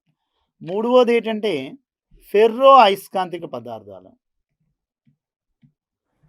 ఫెర్రో అయస్కాంతిక పదార్థాలు, వీటిని ఫెర్రో మ్యాగ్నెటిక్ సబ్స్టెన్సెస్ అంటారు. ఫెర్రో మ్యాగ్నెటిక్ సబ్స్టెన్సెస్ అండి. సో ఈ విధంగా అయస్కాంత పదార్థాలను ఎన్ని రకాలుగా అంటే 3 రకాలుగా వర్గీకరించారు అండి. ఒకటి డయా అయస్కాంతిక పదార్థాలు, రెండవది పారా అయస్కాంతిక పదార్థాలు, మూడవది ఏంటంటే ఫెర్రో అయస్కాంతిక పదార్థాలని 3 రకాలుగా వర్గీకరించారు. సో డయా అయస్కాంతిక పదార్థాలంటే ఇవి అయస్కాంతాల చేత ఆకర్షించబడవు అని. ఏ పదార్థాలైతే అయస్కాంతాల చేత ఆకర్షించబడవో అటువంటి పదార్థాలన్నింటినీ కూడా డయా అయస్కాంతిక పదార్థాలు అంటారండి. పారా అయస్కాంతిక పదార్థాలు అంటే ఇవి అయస్కాంతాల చేత బలహీనంగా ఆకర్షించబడతాయి. అయస్కాంతాల చేత బలహీనంగా ఆకర్షించబడతాయి. ఓకే, సో పారా అయస్కాంతిక పదార్థాలు అనేవి అయస్కాంతాల చేత బలహీనంగా ఆకర్షించబడతాయి. అండ్ డయా అయస్కాంత పదార్థాలు అయితే అయస్కాంతాల చేత ఆకర్షించబడవు అండి. ఫెర్రో అయస్కాంత పదార్థాలు అయితే ఏమవుతాయి? ఇవి అయస్కాంతాల చేత బలంగా ఆకర్షించబడతాయి. అయస్కాంతాల చేత బలంగా ఆకర్షించబడతాయి. ఓకే. సో అయస్కాంతాల చేత బలంగా ఆకర్షించే పదార్థాలన్నీ కూడా ఫెర్రో అయస్కాంతిక పదార్థాలు అవుతాయి. అయస్కాంతాల చేత బలహీనంగా ఆకర్షించబడే పదార్థాలన్నీ కూడా పారా అయస్కాంతిక పదార్థాలు అవుతాయి. అయస్కాంతాల చేత ఆకర్షించబడనటువంటి పదార్థాలన్నింటినీ కూడా డయా అయస్కాంతిక పదార్థాలు అంటారండి. మరి ఈ డయా అయస్కాంతిక పదార్థాలకి ఎగ్జాంపుల్ ఏం రాసుకున్నా? వెండి, రాగి, బంగారము, క్వార్జ్, గాజు, పేపరు, ప్లాస్టిక్, చెక్క, నెక్స్ట్ వన్ యాంటిమోనీ, బిస్మత్తు, రబ్బరు, ఇవన్నీ కూడా ఏ పదార్థాలు అవుతున్నాయండి? డయా అయస్కాంతిక పదార్థాలు. ఇవన్నీ కూడా అయస్కాంతాల చేత ఆకర్షించబడవని ఇంకొక పాయింట్ కూడా ఉన్నాయి. ఇవి ఘన, ద్రవ మరియు వాయు స్థితులు అన్నిట్లో కూడా లభిస్తాయండి. ఘన, ద్రవ, వాయు స్థితుల్లో కూడా లభిస్తాయండి. వాయు స్థితులలో కూడా లభిస్తాయి. ఏ అయస్కాంతిక పదార్థాలు? డయా అయస్కాంతిక పదార్థాలండి. ఓకేనా? సో డయామాంటిక్ సబ్స్టెన్స్ అనేవిట ఘన స్థితిలో లభిస్తాయి, ద్రవ స్థితిలో లభిస్తాయి, వాయు స్థితిలో కూడా లభిస్తాయి. ఇటువంటి డయా అయస్కాంతిక పదార్థాలకు ఉదాహరణ ఏం చెప్పేసుకున్నామంటే వెండి కానీ, రాగి కానీ, బంగారం కానీ, క్వార్జ్ కానీ, గాజు కానీ, పేపర్ కానీ, ప్లాస్టిక్ కానీ, చెక్క కానీ, యాంటిమోనీ, బిస్మత్, రబ్బర్, ఇవన్నీ కూడా ఏ పదార్థాలు అవుతున్నాయి? డయామాంటిక్ సబ్స్టెన్స్ అవుతున్నాయండి. సో పారా అయస్కాంతిక పదార్థాలకు ఉదాహరణ ఏంటంటే aluminium, platinum, chromium, manganese, oxygen. So aluminium, platinum, chromium, manganese, oxygen, magnesium, cupric chloride, ఇవన్నీ కూడా ఏమవుతున్నాయంటే పారా అయస్కాంతిక పదార్థాలు అవుతున్నాయండి. ఇవి అయస్కాంతాల చేత ఎలా ఉంటాయండి? బలహీనంగా ఆకర్షించబడతాయి. ఫెర్రో అయస్కాంతిక పదార్థాలు ఎవరవుతున్నాయండి? ఫెర్రస్సు, కోబాల్టు, నికెలు, అల్నికో అంటారు. నెక్స్ట్ గెడలోనియము,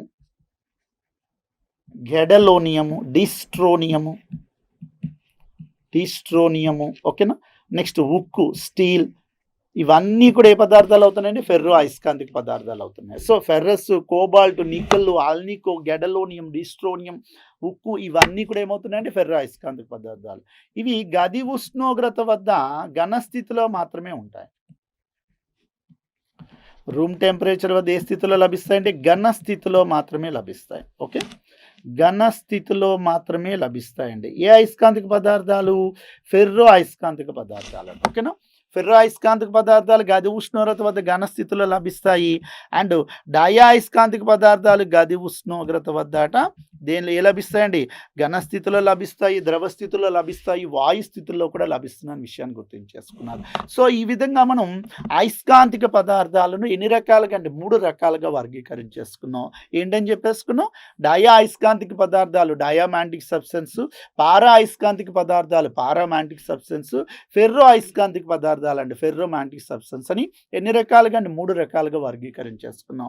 డయా అయస్కాంత పదార్థాలు ఏం చేస్తున్నాయి? అయస్కాంతాల చేత ఆకర్షించబడవు అంటారండి. పారామాంటిక్ సబ్స్టెన్స్ ఏమవుతున్నాయండి? అయస్కాంతాల చేత ఎలా ఉన్నాయండి? బలహీనంగా ఆకర్షించబడుతున్నాయండి. బట్ ఫెర్రో అయస్కాంత పదార్థాలు ఏమవుతున్నాయి? అయస్కాంతాల చేత బలంగా ఆకర్షించబడే పదార్థాలు ఎవరంటే ఫెర్రో అయస్కాంతిక పదార్థాలు. వీటికి ఎగ్జాంపుల్ వెండి, డయా అయస్కాంత పదార్థాలు వెండి, రాగి, బంగారము, క్వార్జ్, గాజు, పేపరు, ప్లాస్టిక్, చెక్క, యాంటిమోనీ, బిస్మత్తు, రబ్బరు, ఇవన్నీ డయా అయస్కాంతిక పదార్థాలు అవుతాయి. ఇవి గది ఉష్ణోగ్రత వద్ద ఘన స్థితిలో ఉంటాయి, ద్రవ స్థితిలో ఉంటాయి, వాయు స్థితిలో కూడా లభిస్తున్నాయండి. బట్ పారా అయస్కాంతిక పదార్థాల ఎగ్జాంపుల్ ఏంటండి? Aluminium, platinum, chromium, manganese, oxygen, magnesium, ఇవన్నీ కూడా పారా అయస్కాంతిక పదార్థాలు అవుతున్నాయి.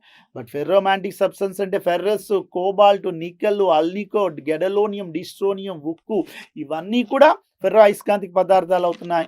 ఇవి గది ఉష్ణోగ్రత వద్ద ఏ స్థితిలో లభిస్తున్నాయండి? ఘన స్థితిలో మాత్రమే లభిస్తున్నాయండి. గది ఉష్ణోగ్రత వద్ద ఎలా లభిస్తున్నాయి?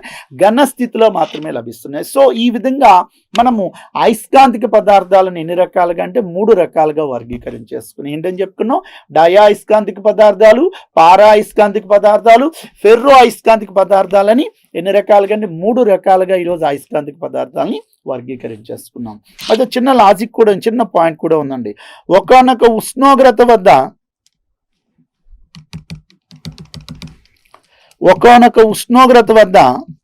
ఫెర్రో అయస్కాంత పదార్థము ఫెర్రో అయస్కాంత పదార్థము పారా అయస్కాంతంగా మారుతుందండి. అంటే తన అయస్కాంతత్వాన్ని కొంతవరకు ఫెర్రో అయస్కాంత పదార్థం పారా అయస్కాంత పదార్థంగా మారే ఉష్ణోగ్రతను ఫెర్రో అయస్కాంత పదార్థం పారా అయస్కాంత పదార్థంగా మారే ఉష్ణోగ్రతను క్యూరీ ఉష్ణోగ్రత అంటారు. దాన్ని క్యూరీ టెంపరేచర్ అంటారు. ఓకే, ఈ క్యూరీ ఉష్ణోగ్రత కూడా అన్ని పదార్థాలకు ఒకలా ఉండదండి. ఫెర్రస్కి, కోబాల్ట్కి, నికెల్ అంటే పదార్థాన్ని బట్టి కూడా మారిపోతుంది. సో ఏ ఉష్ణోగ్రత వద్ద ఫెర్రో అయస్కాంతిక పదార్థం పారా అయస్కాంత పదార్థంగా మారుతుందో అటువంటి ఉష్ణోగ్రతను ఏమంటారంటే క్యూరీ ఉష్ణోగ్రత అంటారు. సో సింపుల్గా చెప్పాలి అంటే ఫెర్రో అయస్కాంత పదార్థము పారా అయస్కాంత పదార్థంగా మారే ఉష్ణోగ్రతను క్యూరీ ఉష్ణోగ్రత అంటారు. సో ఫెర్రో అయస్కాంతిక పదార్థం పారా అయస్కాంత పదార్థంగా ఏ ఉష్ణోగ్రత వద్ద మారుతుందో అటువంటి ఉష్ణోగ్రతను క్యూరీ ఉష్ణోగ్రత అంటారు. ఈ క్యూరీ ఉష్ణోగ్రత విలువ అనేది అన్ని పదార్థాలకు ఒకేలా ఉండదండి. అది ఏమవుతుందంటే పదార్థాన్ని బట్టి మారిపోతుందండి. అది కూడా సబ్స్టెన్స్ బట్టి చేంజ్ అవుతుందన్న విషయాన్ని ఇక్కడ తెలియజేసుకున్నారు. సో ఈ విధంగా ఈరోజు మనము అయస్కాంత పదార్థాలను ఎన్ని రకాలుగా అంటే 3 రకాలుగా వర్గీకరించేసుకున్నాం. డయా, పారా, ఫెర్రో. ఏ పదార్థాలు అయస్కాంతాల చేత బాగా ఆకర్షించబడతాయి? ఫెర్రో. ఏ పదార్థాలు అయస్కాంతాల చేత ఆకర్షించబడవు? డయా. ఏ పదార్థాలు అయస్కాంతాల చేత బలహీనంగా ఆకర్షించబడుతున్నాయి? పారా. గది ఉష్ణోగ్రత వద్ద ఘన, ద్రవ, వాయు స్థితిలో లభించే పదార్థాలు డయా.